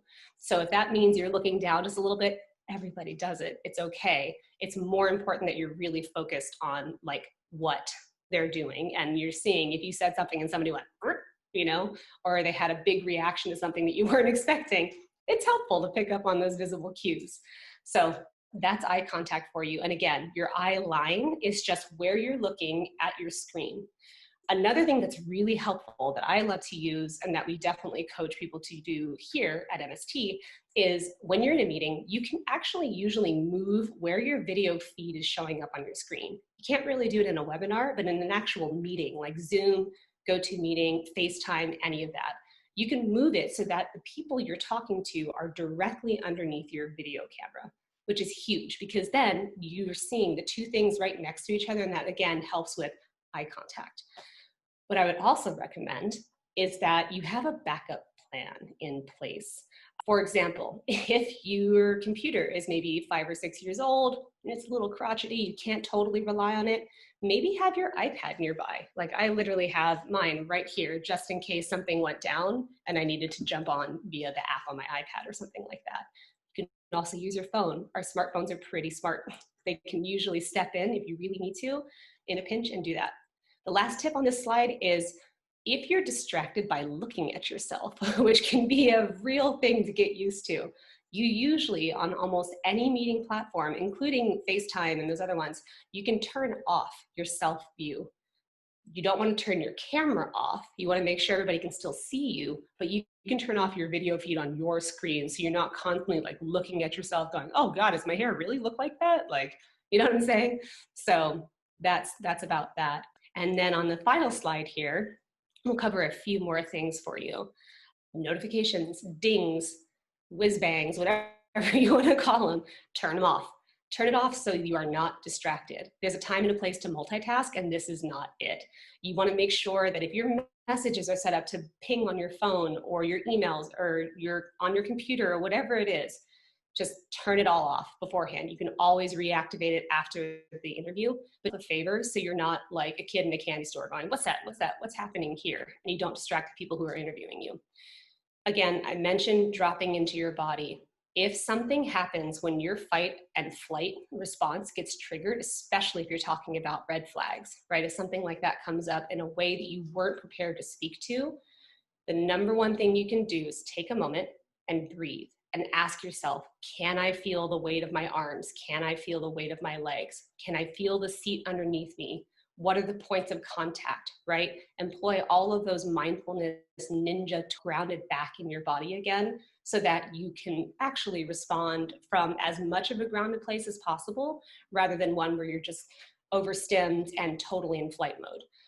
Remember that early is on time and on time is late, especially for virtual interviews.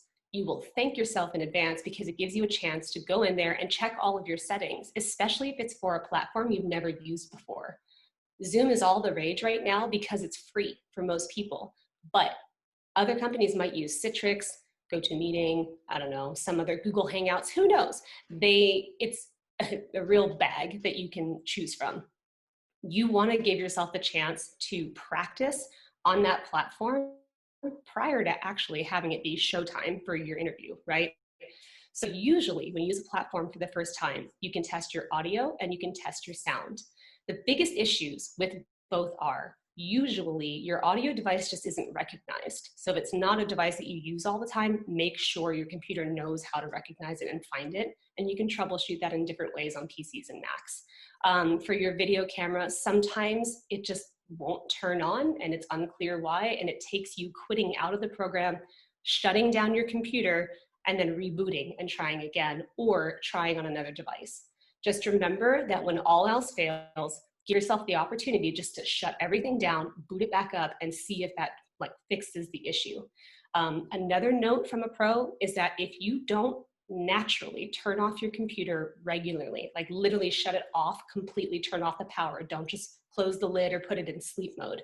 That's the number one best thing you can do to help your computer perform well when you need it to. Because they're kind of like people in a way. We designed them, they need to sleep like we do and really shut it down and give yourself the chance to do that.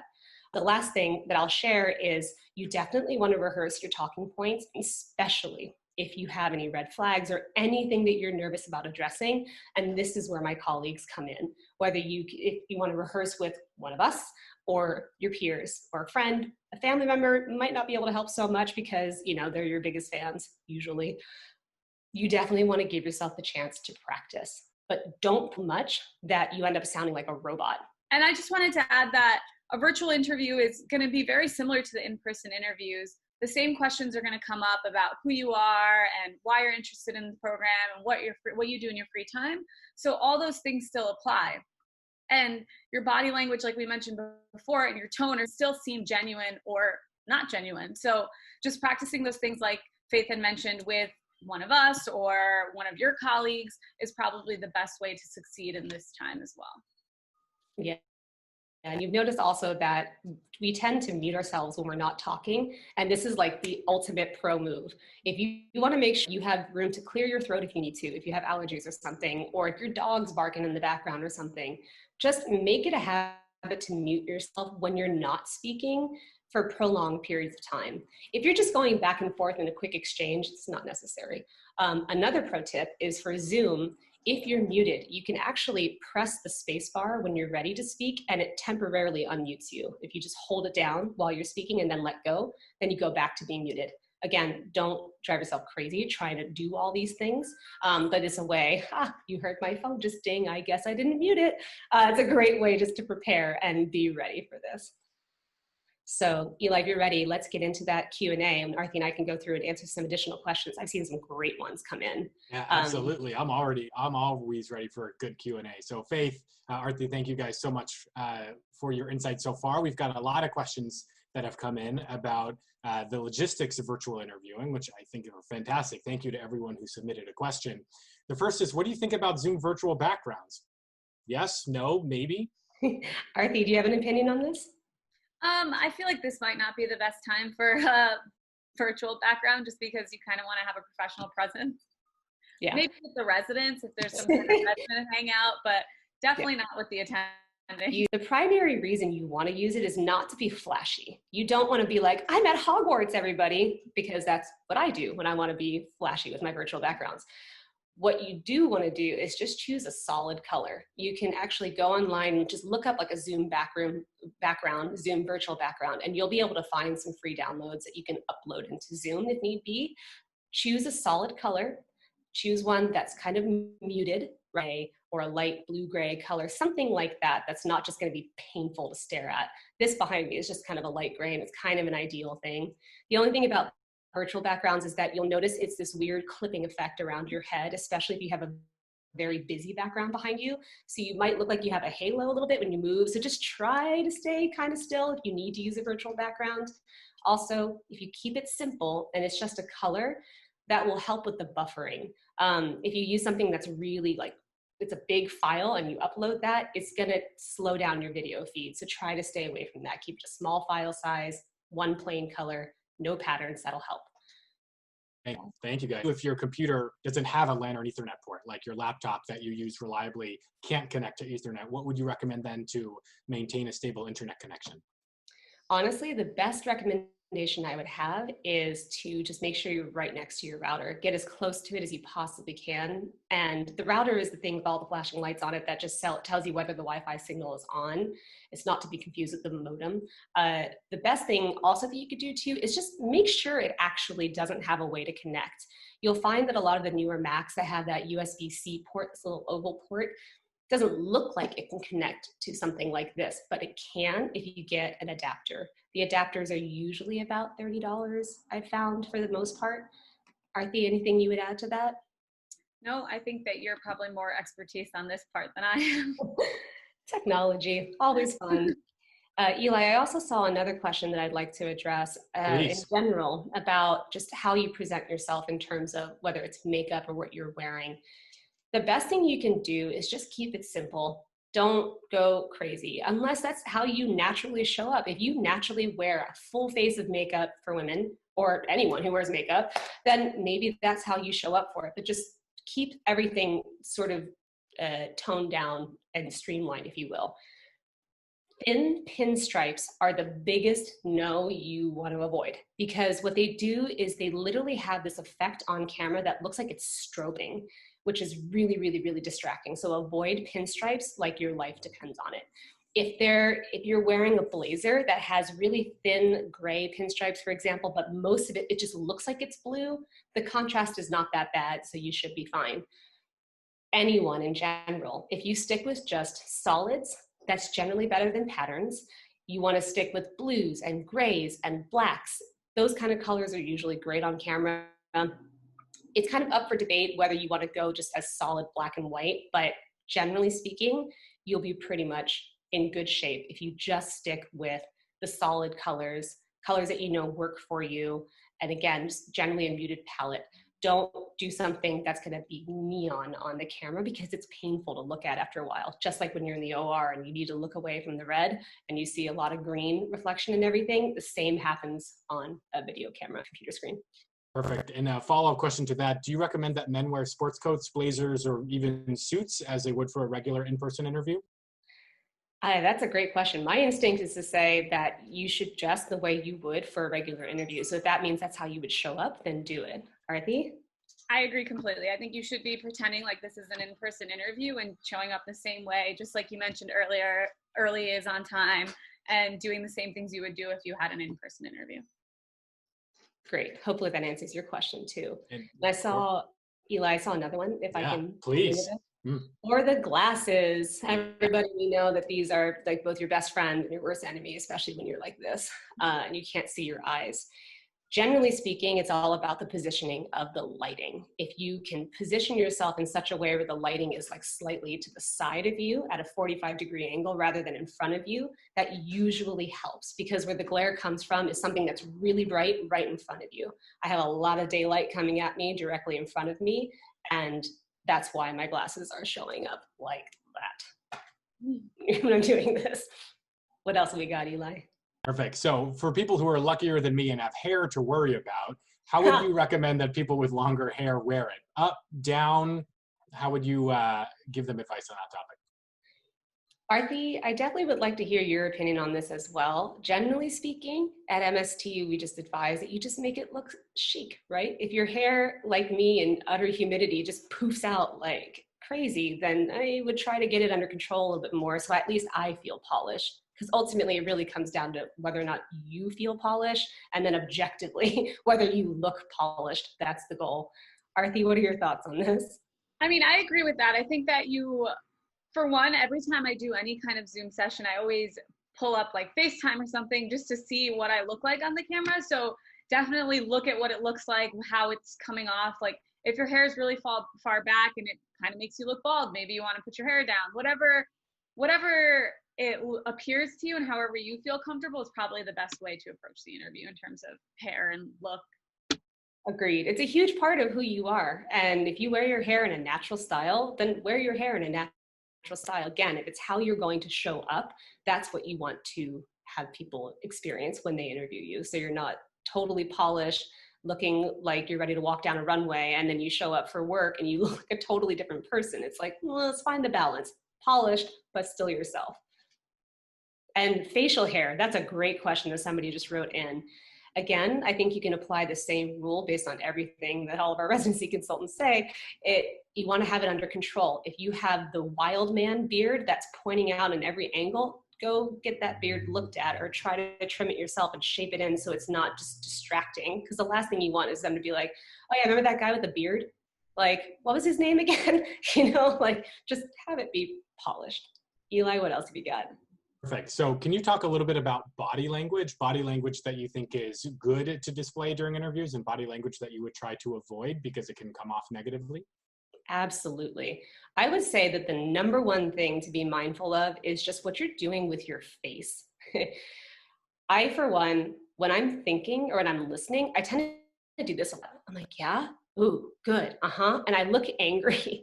This is also commonly known as RBF, whether or not we like that term, up for debate, but it's a really important thing just to be mindful. And that's where having your own video feed on can help you a lot, is if you notice you're looking very stern, or if you're sitting like this in a knot, like that does not come off well.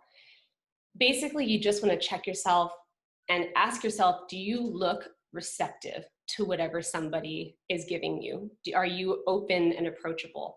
Anytime you cross your arms or you knot yourself up, that kind of gives off its own energy. You don't want to sit to the side like this, because again, it feels like you're just giving some weird energy. You want to give them life.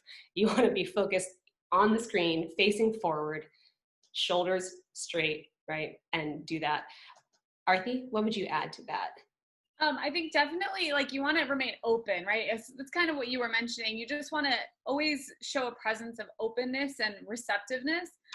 If you're a person that talks with their hands, be mindful of all those things. And I think that's where practice really comes into play, because if you've practiced this and done it with your friends, you hopefully won't feel as stressed and tense. While Of course, the real thing is different and it's still stressful.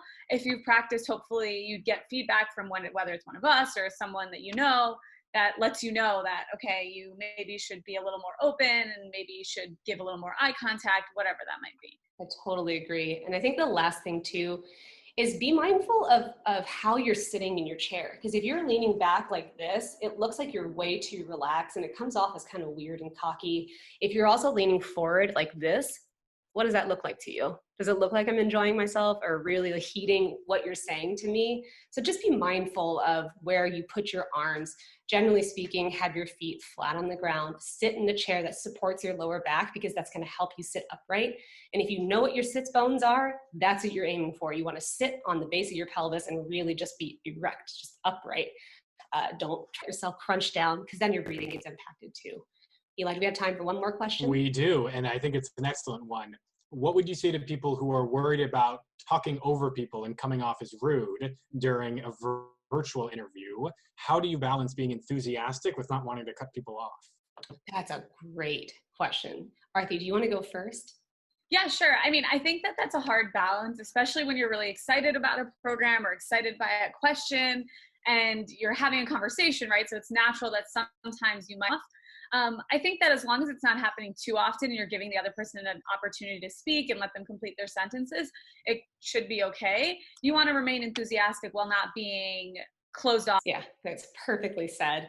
I think the other thing to be mindful of too is when you respond really quickly and you jump right on the end of what somebody's saying, yes, you're excited and you're eager to share what you've got.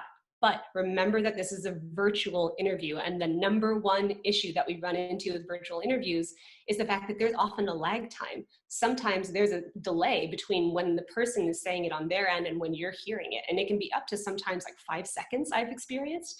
So you're gonna you have to find the balance, right? If you wanna give yourself a pause, usually I call it a beat. If you wanna wait a beat after something done, it usually just feels like a heartbeat or just kind of a and, right? One and speak. That usually is a good practice to employ because then you're giving it a chance just to make sure they didn't add anything else and not waiting so long that it's awkward for them to be like, did you freeze? Did you hear me? Did I freeze? If that makes sense. Also, just to go along with that, I think sometimes when someone asks you a question, you don't have a response right away. And that's kind of the opposite thing where you feel like maybe there's too long of a pause. And I think it's totally fair to say, oh, that's a very interesting question. Let me think about that for a second and just take a couple of seconds to kind of absorb what they've asked you and try to come up with a coherent response. Absolutely. And that's the thing that we can really help you with here too, like Arthi and the rest of the team. When you have just a couple of phrases that are ready to go in your pocket that feel really natural to you, they can be your best friends during an interview because you have something that just naturally rolls off your tongue and buys you time if you need it, or gives you a response that you've already measured that's going to come across professionally. So to second what Arthi just said, if somebody asks you a question you really don't know what to say, it's totally fine to say, wow, I hadn't thought about that before. Do you mind if I take a moment just to consider that? Or something like that. We'll find a good response. Gosh, you guys are so good. Thank you so much for your insight, Faith and Arthi. We really, really appreciate it. So, quick break, back at 3:05, and then we will continue. See you guys soon. Thank you, Eli. All right, everyone. We are back, and we're going to go ahead and continue with our program today, the MST ERAS Summit 2021. Our next session by Dr. Arthi Agrawal is Declaring Interest, Evaluating and Ranking Programs. We have introduced her before, so we will just jump right into the session so you guys get as much time with her as possible. Arthi, take it away. Thanks, Eli, for that lovely introduction earlier. And thanks, everyone, for joining us today. Broadly, I just want to start by mentioning that while these are unprecedented times for applicants, it's also a new realm for programs. So programs are also looking for ways to best show themselves and to attract the best applicants and the best fit to their program without getting that face-to-face interaction and the the interview socials after the interview as well. So you guys are very nervous, but I think programs are just as nervous on the other end. So it's just something to keep in mind. Going along with this, in terms of not being able to do a ways this cycle, I think that it's important to recognize that everyone's in the same boat here. So while you aren't able to go to your dream program and show them who you are, neither is the other applicant that's applying with you. So now to get into the meat of this topic, you're wondering how to show interest to the programs that you're most interested in without being able to go there and show them who you are. So I'd say this can be broken up kind of to prior to the interview and then after the interview. And in this time, I've seen that a lot of specialties are putting out Zoom conferences or Zoom get-to-knows. So it'd be prudent of you to kind of look at what programs are offering these for your specialty and what kind of opportunities are there to meet the people that are in the program, whether that be the attendings or the residents prior to the interview cycle. I know, for example, my program and ENT programs around the nation are doing an educational alliance where there's an hour-long session with the various programs to get to know what the program has to offer and some time with the residents as well. I think that these are also great opportunities for you to ask questions of the program directors or the attendings that are present. And if you have your heart set on a certain program, there's no harm in reaching out as long as you're professional about it. Have someone proofread that email, whether it be one of us or someone else, just to make sure that you're coming across with intent. And then secondly, I'd say to use the network that you have. If there are alums from your medical school that have gone into the specialty that you want to go into, reach out to them, ask them what their program is about, ask them, how you can best guarantee an interview. Sometimes residents have some say into who gets an interview and who doesn't at their program, and maybe they'll be able to help you out. Maybe not, but at least you've tried. In terms of after the interview, thank you emails or letters. At MST, we always say that they can't hurt you. And it's a good opportunity for you to have another conversation with one of the attendings, whether that be you talking about something that you guys really connected on during the interview. And maybe they won't reply, but at least you've gotten yourself out there once again. And then something that always comes up even prior to this cycle is letter of intent emails. So these are emails that applicants will send saying that a certain program is their number one.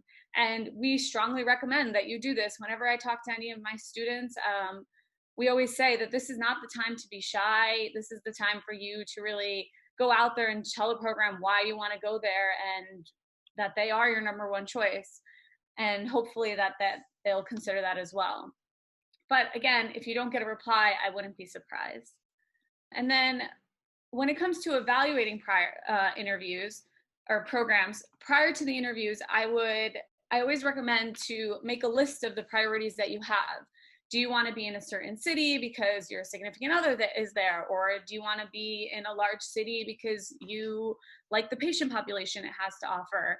Do you want to be in a certain subspecialty and then you want to pursue a program that's strong in that subspecialty? All these things are things that you are unique to you and that you should be considering when you're picking the program that's the best fit for you.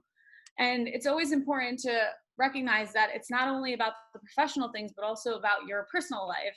So if being close to your family is important to you, don't let that go by the wayside, because ultimately you have to have a network during residency because it is tough. It'll also help you have a structure when you're going into your interviews on how you're going to rank the programs afterwards. So if you know that being on the East Coast is very important to you, you can still interview at those West Coast programs, and maybe in the end they'll end up a little bit lower on your list.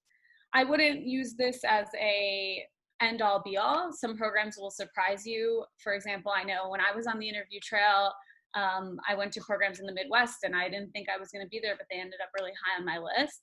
And maybe that'll happen for you too. But having some kind of structure going into it just helps it and makes it a little less overwhelming when it comes to making that rank list. Going along with this, I think it's very important, and I always recommend to my students that when you're on the interview trail, after every interview, take a moment to reflect on how you felt about the program. Write down some notes about what you felt about the residents, what you felt about the attendings, what unique program has to offer, anything that you think you might forget when it comes to making your official rank list. You will start the interview trail and then maybe be making your rank list over a month later after you finished all of your other interviews. So thinking about the programs in the moment that you go on the interview is important, and it helps you when you're finally making that rank list. And similarly, I think it's important to kind of keep a running rank list, and that'll evolve, and maybe it won't be your final rank list, but if you have things while you're going on the interview trail, you kind of have an idea of what programs you like over other programs and why. And then I think it's very important that you maintain some perspective throughout the entire trail.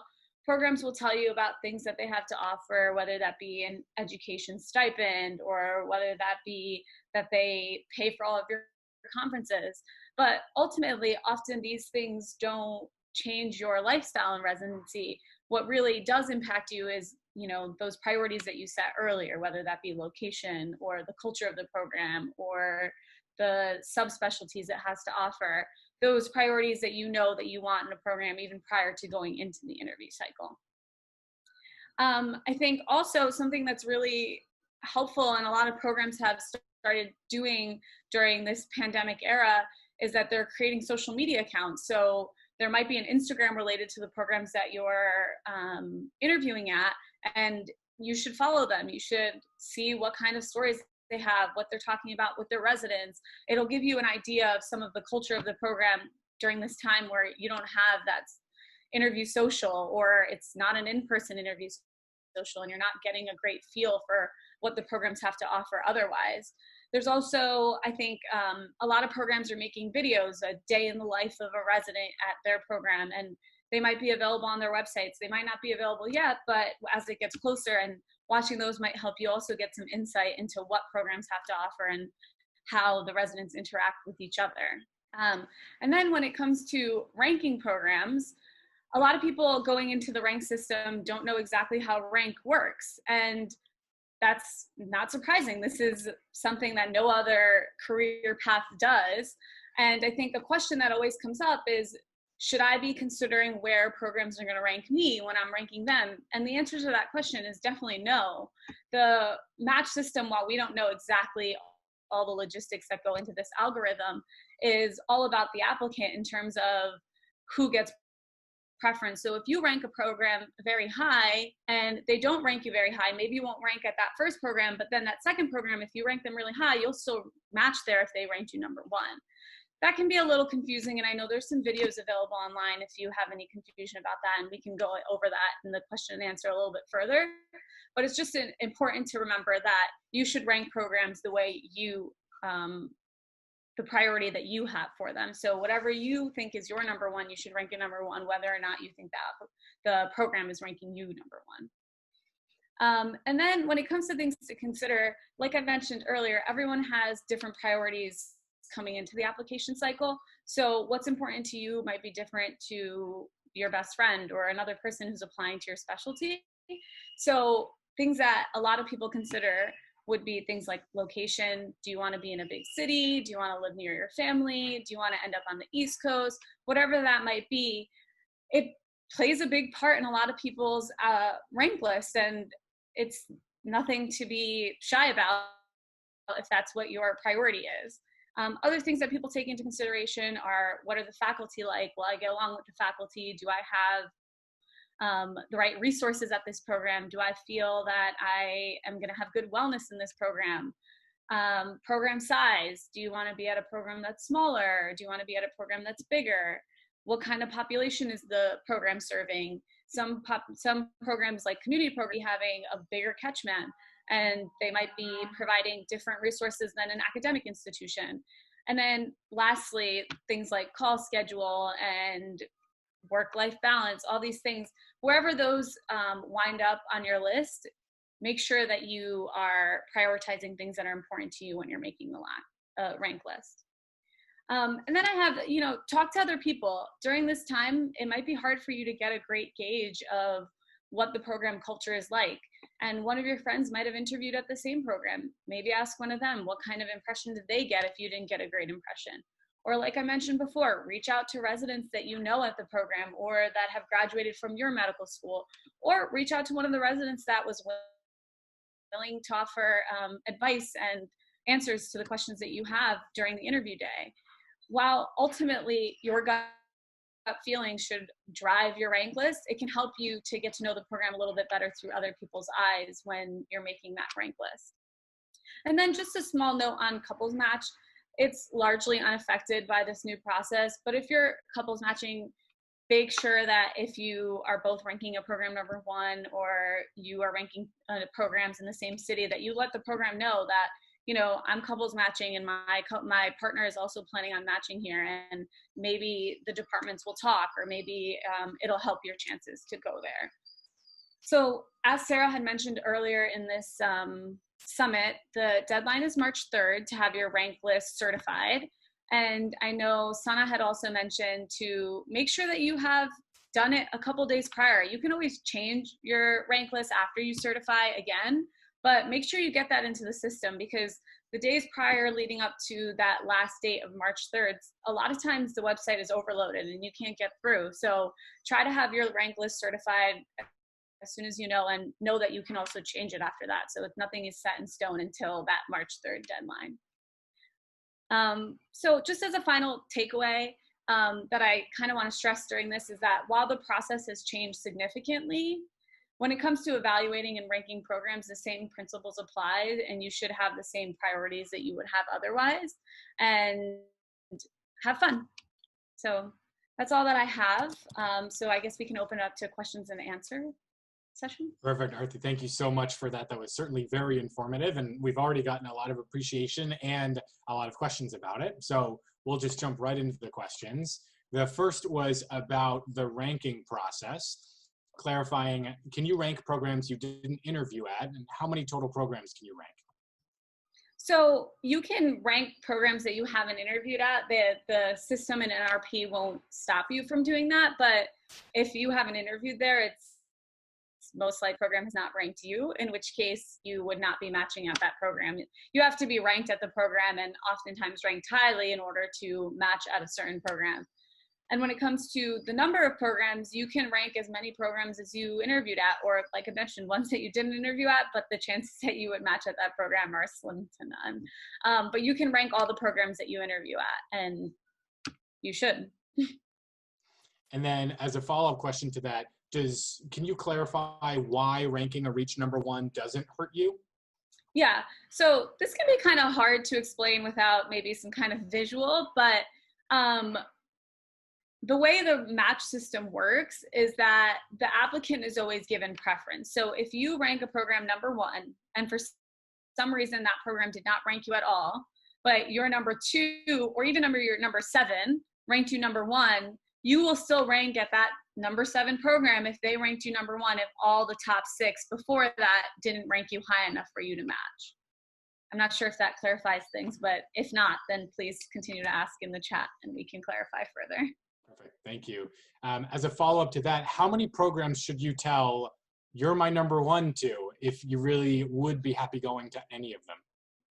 Yeah, so this is a very touchy subject. Definitely only tell your number 1 that they are your number 1. This can really hurt you if for some reason you say that a program is your number 1 and they end up ranking you very high and then you don't match there. So definitely be cautious when you're doing this. Only tell your number 1 that they're your number 1, even if you'd be happy to go to any of the programs. You can send an email that you are interested in other programs and that you're ranking them, but definitely don't say that they're your number 1 unless they truly are your number 1. So I would also be cautious and wait to send anyone an email until you're 100% sure that that is your number 1. Perfect. And should you rank all the programs that you interview at? So this will definitely be a little person dependent. This is a question that we get often at MST, and you can, so first, I guess I would say that it kind of depends on how willing you are to not match, right? So you're always taking a risk when you're not ranking all your programs that you maybe won't match. And perhaps you would have matched at that program that you didn't rank. But also, if you're really don't see yourself at that program and it's not palatable to you to be in that program for 3+ years, then maybe don't rank. But always remember that there is a chance that you may not match. And at the same time, it also depends on how many interviews you've had. If you are a stellar applicant and you've had 20 interviews, there's a high likelihood that you will match in the other 19 programs if you leave one off. Perfect. The next couple questions that come in have to do with letters of intent, sending off that email. Mhm. Can you talk a little bit more about when the right time to send that email is, and who do you actually address it to? Who do you email it to in the program? Okay. So as I mentioned before, I definitely would highly stress that you should not send off that email until you're 100% sure, and send it off before you certify your rank list. It's hard to say whether they will really change the way a program ranks you based on your letter of intent, but you definitely want to send it before programs are certifying their rank lists of applicants. So send it after your last interview, but before you certify your rank list. So somewhere in that window where you can still advocate for yourself in a way. And then there was a second part to that question. Who do you send it to? Oh, who do you send to? Okay. Send it to the program director, send it to the program coordinator as well. I would just CC them both on the email and address it to the program director. Perfect, thank you. And then how frequently is it appropriate to email a program director re-expressing interest sort of throughout the interview cycle, or if you don't hear from the program director after the first email of intent, is it appropriate to follow up with them a couple days, a couple weeks later? I would be cautious on doing this. I think that a lot of people don't get replies. I know some of my students have not gotten replies to emails of intent that they've sent. I would be cautious on sending too many emails and kind of bombarding them with emails. I think one letter of intent will get the point across, and likely if they didn't reply to the first, they probably won't reply to the second. Can you speak a little bit about the NRMP rules in regarding to applicants and programs asking or telling each other where they're ranking each other? Wait, a Like, little bit. can a program ask you where you're ranking them, or can you ask a program where they're ranking you, versus are you allowed to tell each other how you're feeling? Okay, so as far as my understanding, and maybe someone can clarify if I have anything incorrect, but a program should not be asking you where you're ranking them. I'm sure that this gets broken from time to time, but you can say that you're not comfortable answering the question if that is the answer. If you're ranking them number one and you know you're ranking them number one, you can answer the question. You're not pressured to say that you can answer the question. It is against NRMP rules for them to be asking you where you're interviewing or where you're ranking them. In terms of you expressing your number one choice, you are open to do that. The NRP does not stop you from saying where you're ranking them. Does that kind of answer that question? Yeah, and then I think the follow-up is, can you ask a program where you were ranked on their list? I'm not sure if there's direct rules about whether you can ask them or not, but I probably would advise against asking where a program was ranking you.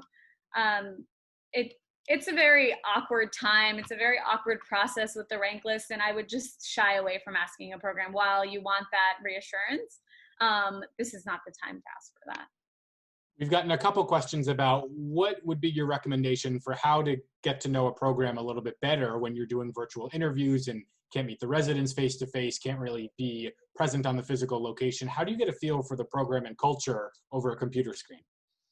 Yeah, so I think that that's going to be a tough part of this cycle. But as I mentioned prior, this is also a tough part for programs. You know, programs want residents that are going to fit in with their residents, and it's hard for programs to get a full feel of who you are over a virtual interview as well. I think that going on their social media, like I mentioned, would be a good idea. You can kind of get a feel of who the residents are based on the stories, maybe on their Instagram or the posts on their Instagram.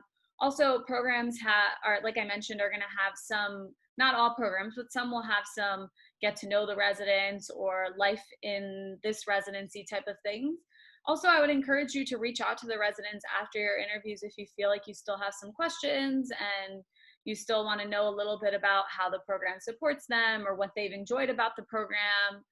And that's kind of the best way to go about it this cycle. And also just to remember that all the applicants are in the same boat. So it's hard for everyone to kind of gauge what's going on. Perfect, thank you.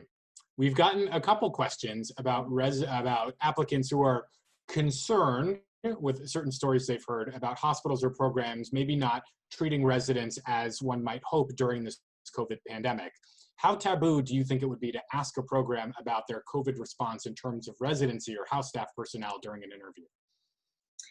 So I don't think it's a terrible question to ask. I think it's all about how you frame it. So if you ask like, oh, during COVID times, how did you guys manage the influx of patients? That's a very normal, open question. You could ask that even prior to COVID times in terms of like, if there is a natural disaster, what would your reaction be, or anything like that.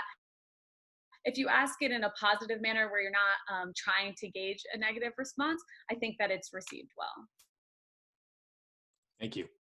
We have another question about post-interview correspondence. If you reach out to a program and say you're very interested, and they send you back the typical, we like you too, we're ranking you highly. What does that mean, and should it alter my rank list?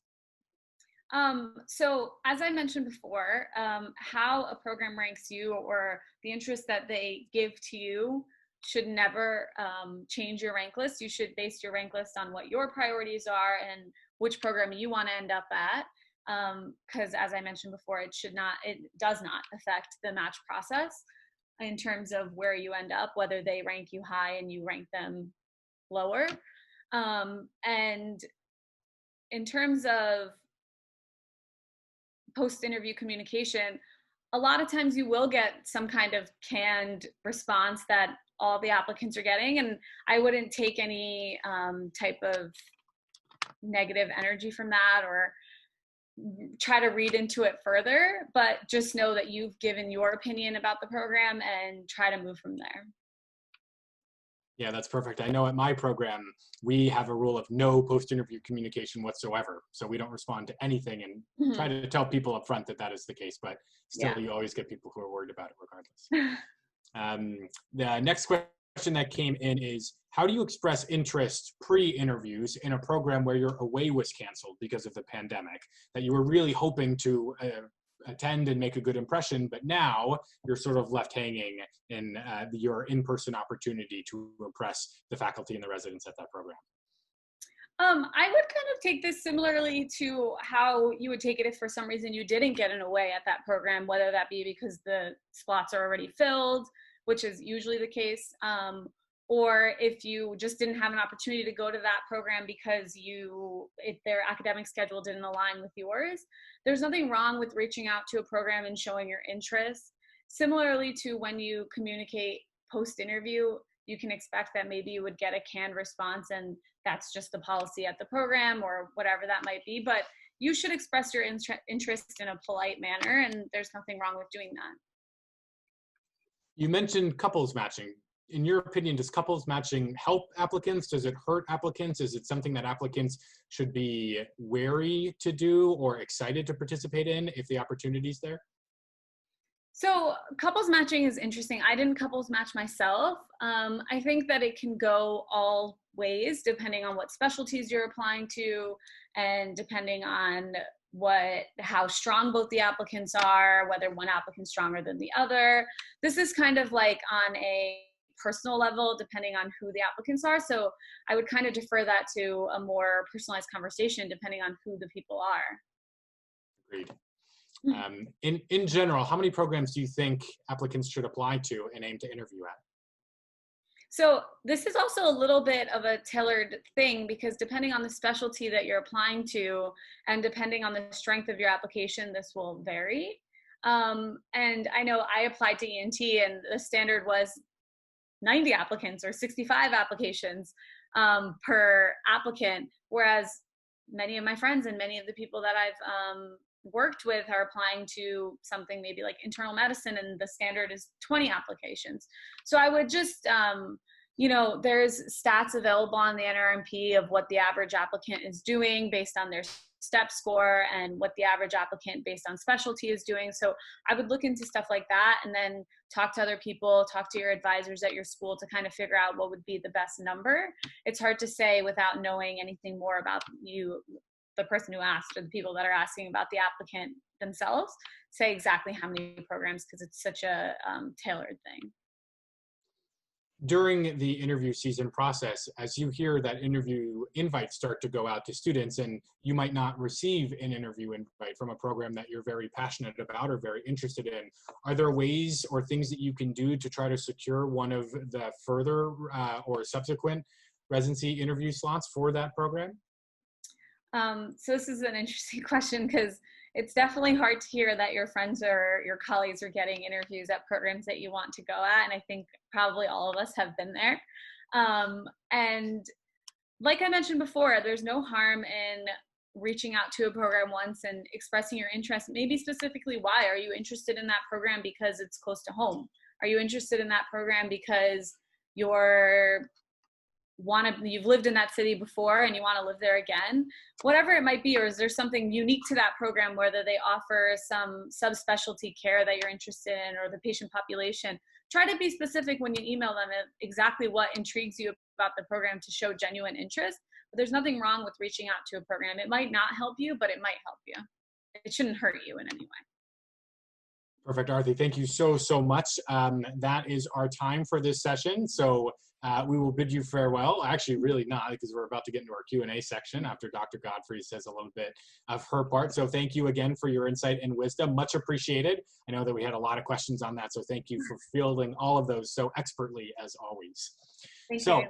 Of course, we're going to move on to our last session of the day, which is MST Residency Consulting and Results. We're going to bring back our very own Dr. Sarah Godfrey, who is going to talk a little bit about our MST Residency consulting process, the results that we've seen, and then we will launch into our concluding Q&A. So, Sarah, thank you for coming back, and I will hand it off to you now. All right, thank you, Eli.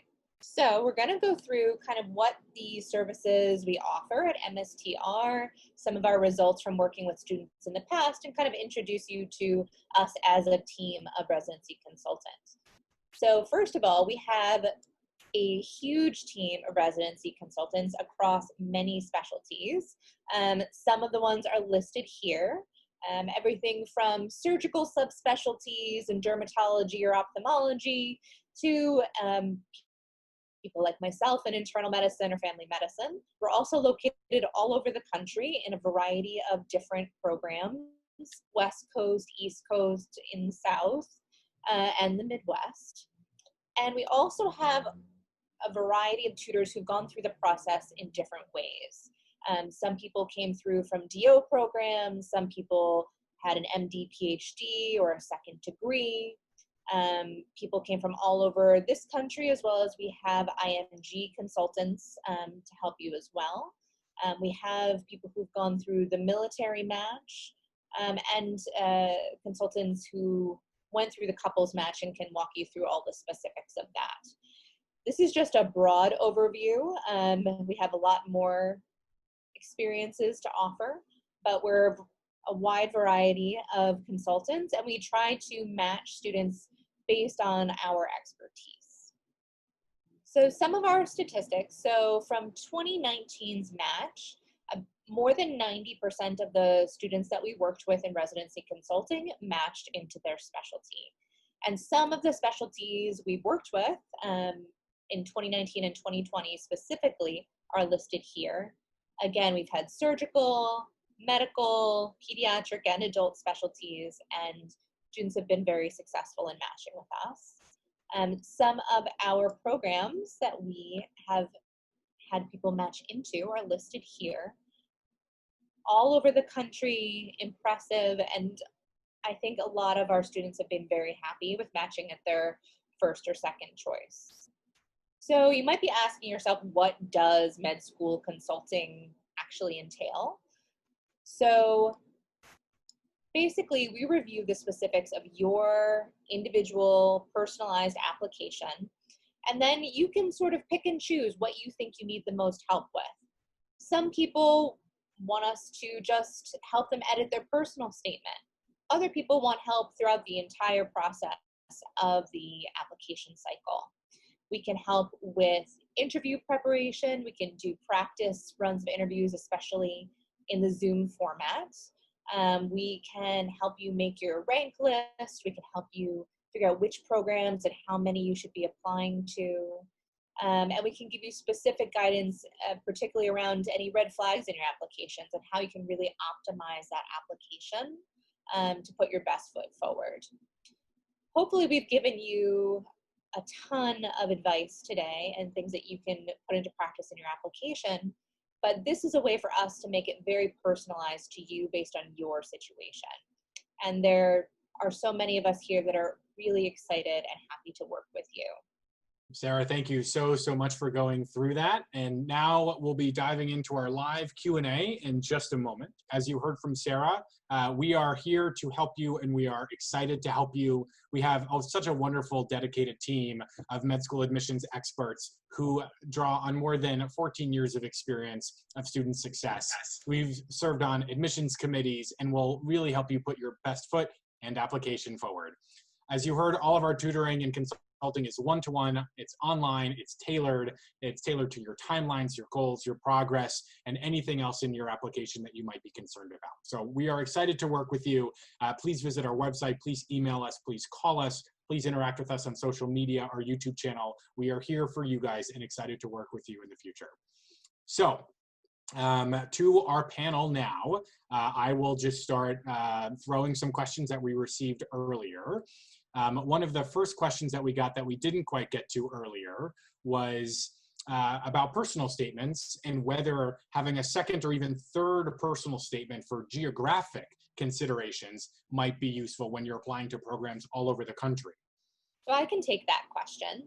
I think it depends on your application and how geographically limited you might want to be.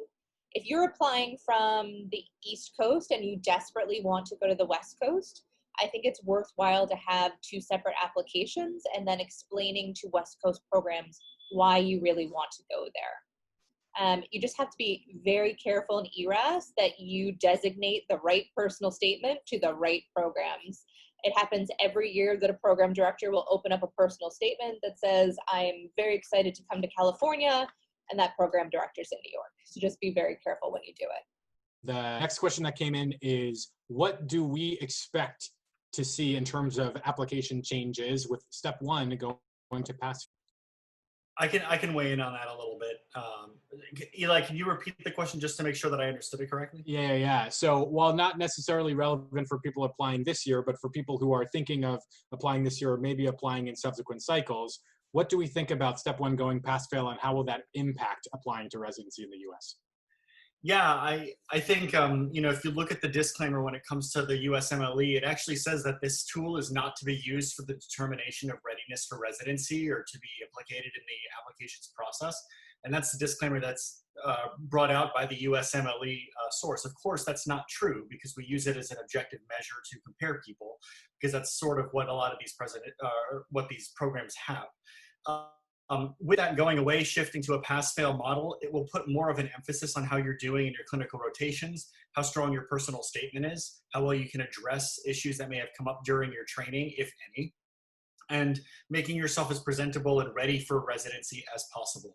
There may be an increase in the importance on away rotations if you're particularly interested in a particular program.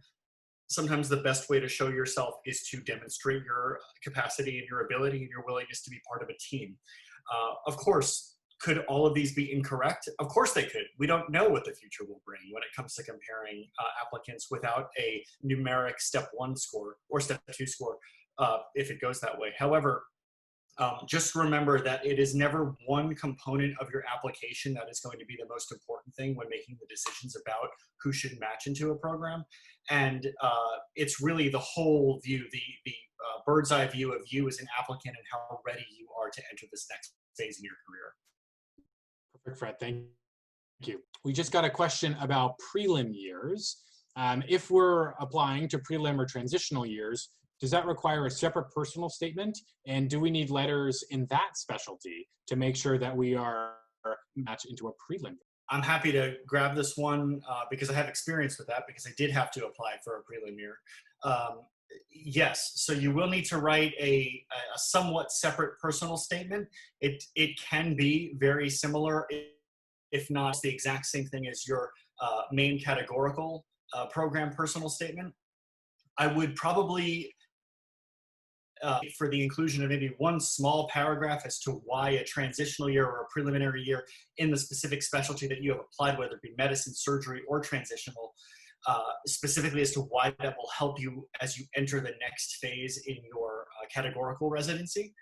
And it would be advisable to do that, to change it up just a little bit. You want to emphasize a little bit of the importance of why that's going to matter later on. Did I answer all of the components of that question, Eli? Sounded good to me. All right. And then a question for you, Faith. We have a question about webcams. And if you do not like the built-in camera in your computer or laptop, would you recommend buying a third-party webcam for a better picture? This is hilarious timing because this is the moment when my dog decides that she really wants to make her presence known. But for a webcam, that's a great question. It really is specific to each individual's computer setup. So what I would recommend, if you can, is talk to somebody at Best Buy or something like that to see what they would recommend for your computer in particular. As somebody who's proficient both in Macs and PCs and just a nerd in general, I've used a wide variety of webcams, and the ones that I find have been really reliable for the most part have been Logitech. So if you can find a webcam that has a built-in microphone with it as well, that's going to save you a lot of trouble, because then you're not dealing with headphones on top of a webcam that doesn't have a microphone built into it. Thank you. It's about deferring applications. What we think about, because of the pandemic and the virtual interview cycle, what is the wisdom on whether students will be or should defer applications to the next cycle, and how will that impact, how do you think that might impact this year and next year's application cycles? So I can take that one. I think none of us can really predict what the future will hold or how long this will go on, unfortunately. So I think if you're making the decision to defer applying, it's really important to think about what you will do with that year. If you decide to defer a year, are you going to use that to bolster your research record or volunteer? I wouldn't choose to defer and then not have a plan for how you're going to improve your application during that year, especially since it may be that a year from now we're looking at the same process in virtual interviews. All right, this I'm going to send around to all of you. The next question is, what, in your opinion, is one of the biggest mistakes students make during the application cycle that I should make sure to avoid? So the biggest mistake, I think one of the biggest, especially early on at this stage, is probably under applying. For ERAS especially, I think you should be very careful about how many programs you're applying to. I know it's expensive to add on more programs, but you have to think about how risk averse you are and whether it might not be worth it to you to apply to too many programs and then be able to scale back when it comes down to interview offers, rather than realizing that you didn't get enough offers and now there's no way to really apply to more programs after the fact. Fred? I would say one of the bigger mistakes that I've seen on both sides, not only having counseled medical students applying for residency, but also been on the receiving side of reviewing applications and meeting some of these medical students, is sometimes an over-correspondence. I would very much caution against writing pre-interview season letters of intent to want to interview at their program. Remember that program directors are getting inundated with thousands of applications. The last thing they need is an inbox full of thousands of emails saying how interested you are in interviewing there. They know that you're interested, you've applied.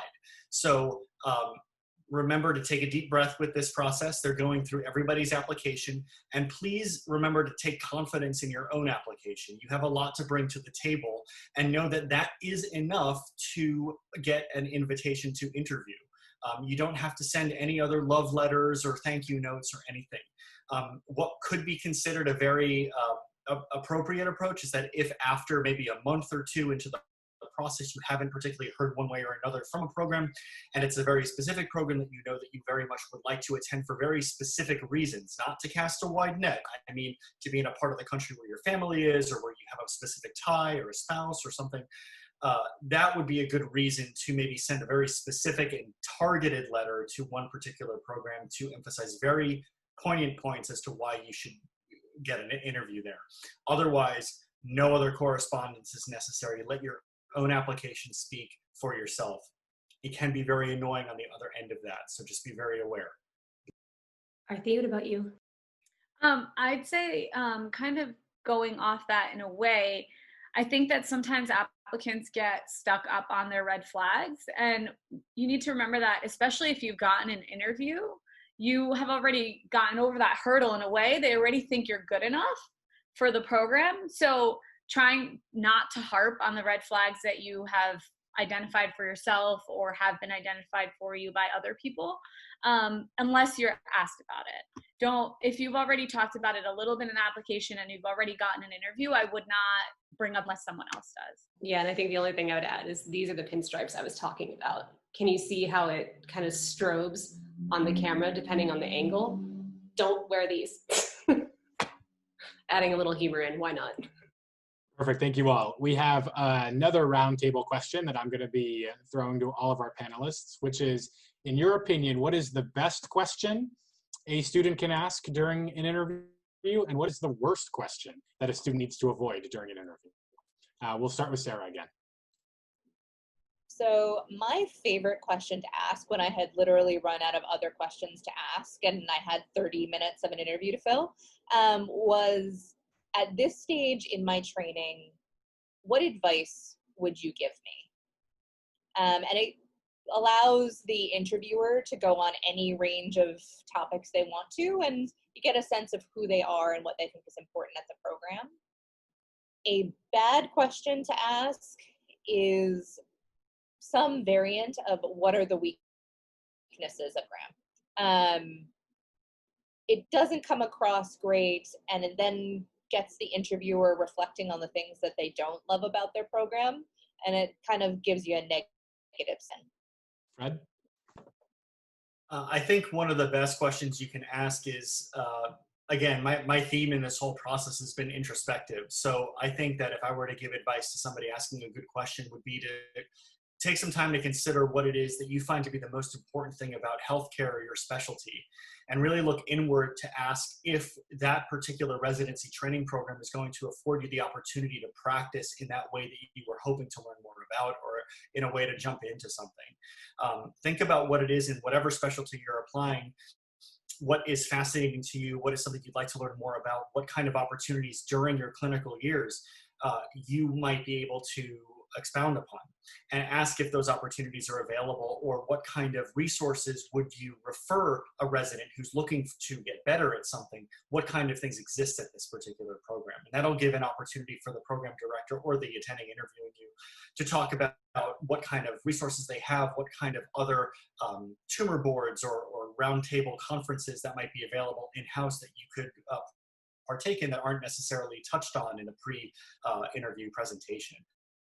I think some of the worst questions that could potentially be asked, sort of paralleling off of what Sarah had said before, you definitely don't want people reflecting on negative things about their program. However, there's a way to phrase a question like that in a positive light. Like, where do you see the program continuing on its trajectory in the next few years? Or what kinds of things do you see as improvements that have been made in the past couple of years for their particular program? And this will give an opportunity for the program director to talk about some of the wins that they've had, so that you can get a retrospective view of the things that have been under control. And it can also be a little bit of a clue to you to know that if they don't really have much to advertise, maybe it's not something like that they're thinking about, or if they have a lot of things on their resume that they can say that they improved, then you know that their finger is on the pulse in the situation. So that's how I would probably target that. Perfect, thanks Fred. Arthi? So kind of similar to what Fred was saying, I think that some of the best questions are addressing aspects in medicine that you're interested in, but not necessarily are 100% related to your specialty or to the resident, like to the field that you're going into, such as, obviously I'm part of MST, so I'm really interested in medical education. So a lot of times when I went to programs, I would ask about medical education opportunities, which kind of shows that you're interested in advancing the field, but also interested in some things that maybe are not directly related to your specialty. So if you have interests like that, it's always nice to ask programs, because it's also another opportunity for them to talk about cool things that they have that they didn't address earlier. In terms of some of the worst questions, I think sometimes, well, most programs will have like a resident interview, so there'll be residents that are going to interview you. And I think that I've seen and I've heard about medical students who have gotten a little too comfortable in the resident interview. And I think that it's important to recognize that the residents are also part of the committee, and they'll be bringing back everything that happens during that interview to the attending. So just to make sure that you still remain professional and aren't too intrusive or whatever it might be that comes across kind of poorly. Perfect. Yeah, Thanks, if everything. I can Faith? add in something here to what Arthi was just saying, it's a really common tactic in interviews when there's a thing that you can do where you walk out with somebody in the elevator to try to just continue the conversation when people are a little bit more relaxed and when their guard is down. And so that's something that's really easy to slip into at home because you're in your comfort zone. So I definitely think it's good to just remember to be professional. Also, one thing I'd want to add here, and Arthi, I'm not sure if you can speak to this, but one of the things that people were saying they're really nervous about trying to be able to gauge is the culture of a program without actually being able to do an away rotation there or something like that. Is there anything that you would recommend to help a question that you could ask that might help you get a better sense of what the culture is like? I think that you can ask about like what the residents do outside of work for fun, or do the residents, does the residency provide things for the residents to do? For example, my program will allow us to go out to dinner, and the department it'll be on the department. So it's like a nice way for us to all go out and have a nice time and like not have to worry about any of the costs or anything like that. So I think asking about what the residents do with each other outside of work is a good way, because if a resident has no response to that, then it kind of shows that they probably don't hang out or whatever you're looking for. Like, you can ask them, is it common for residents to bring their spouses to events? That's a nice way to gauge what like the family culture of the program. But asking them questions about what they do outside of work can sometimes help gauge what the culture is, I think. Yeah, thank you. Perfect. Thank you all. We have time for one more question, and I think it's an excellent one. It's also about interviewing. So the question is, what questions should students be expected to be asked during interviews, or sort of a similar spin on that? What question are students often underprepared for, but they should be better prepared for when they come to interview at programs? I think my answer might be the same question for both. Almost every interview you'll have will start with "tell me about yourself" or some variety of that. And you think you have an answer, but until you have said it out loud and phrased it succinct, 1 to 2 minute, no longer than that, summary of who you are, I think a lot of people will just assume that that's going to be a very easy question to answer. And you can get deep in the weeds about talking about things that you weren't planning to. So I'd have a good intro about kind of who you are to start the interview off. And the second caveat is I had an interview once where the entire 45-minute interview was, "What questions do you have?" The interviewer had no questions for me. So I would be prepared with your A list, B list, and C list of questions you can fill the time with, just in case you're expected to be the interviewer too. Perfect, Sarah. Thanks. Fred? I 100% agree with Sarah. That is definitely the most frequently asked question, but also the most underprepared question that we come across in interviews is "tell me about yourself." And Sarah's 100% correct. When you, unless you've said it out loud to yourself, and I will tell my students this when I'm mentoring them, when I say it out loud, I mean talk to yourself in front of your bathroom mirror, say it to yourself in the shower, rehearse it, say it out loud, talk to yourself in this process, because that's the only way it's going to become fluid and helpful and actually convey the kind of passion you want to explain to a program about it. Definitely don't hold back. I would say probably the second most frequently one that I find is, who are you outside of medicine, or what kind of interests do you have outside of this job? And again, it sounds like a very innocent, benign question up front, but it's actually a really hard one to answer if you haven't really been able to do much outside of medical school or your career for a few years. So really take a minute to think about who you are outside of this field, and remember what kinds of things you enjoy doing when you're not at the hospital. Because as we know, well residents and well doctors take excellent care of patients, and those residents and doctors who are not well don't. So make sure that you have a life outside of this and are able to talk about it and why you are excited about those things both in and outside of your career. Thanks, Fred. Turn it over to Arthi. I have to agree with both what Sarah and Fred said about tell me about yourself, and kind of going off what Fred said in terms of interests outside of medicine. I think that's a very common question because people want to know like what things they can do with you also like outside of work. And in that same kind of realm, make sure you know all the hobbies that you've listed on your application very well, because people will ask about them and they'll ask about random details, especially if they're also interested in one of the things that you've listed.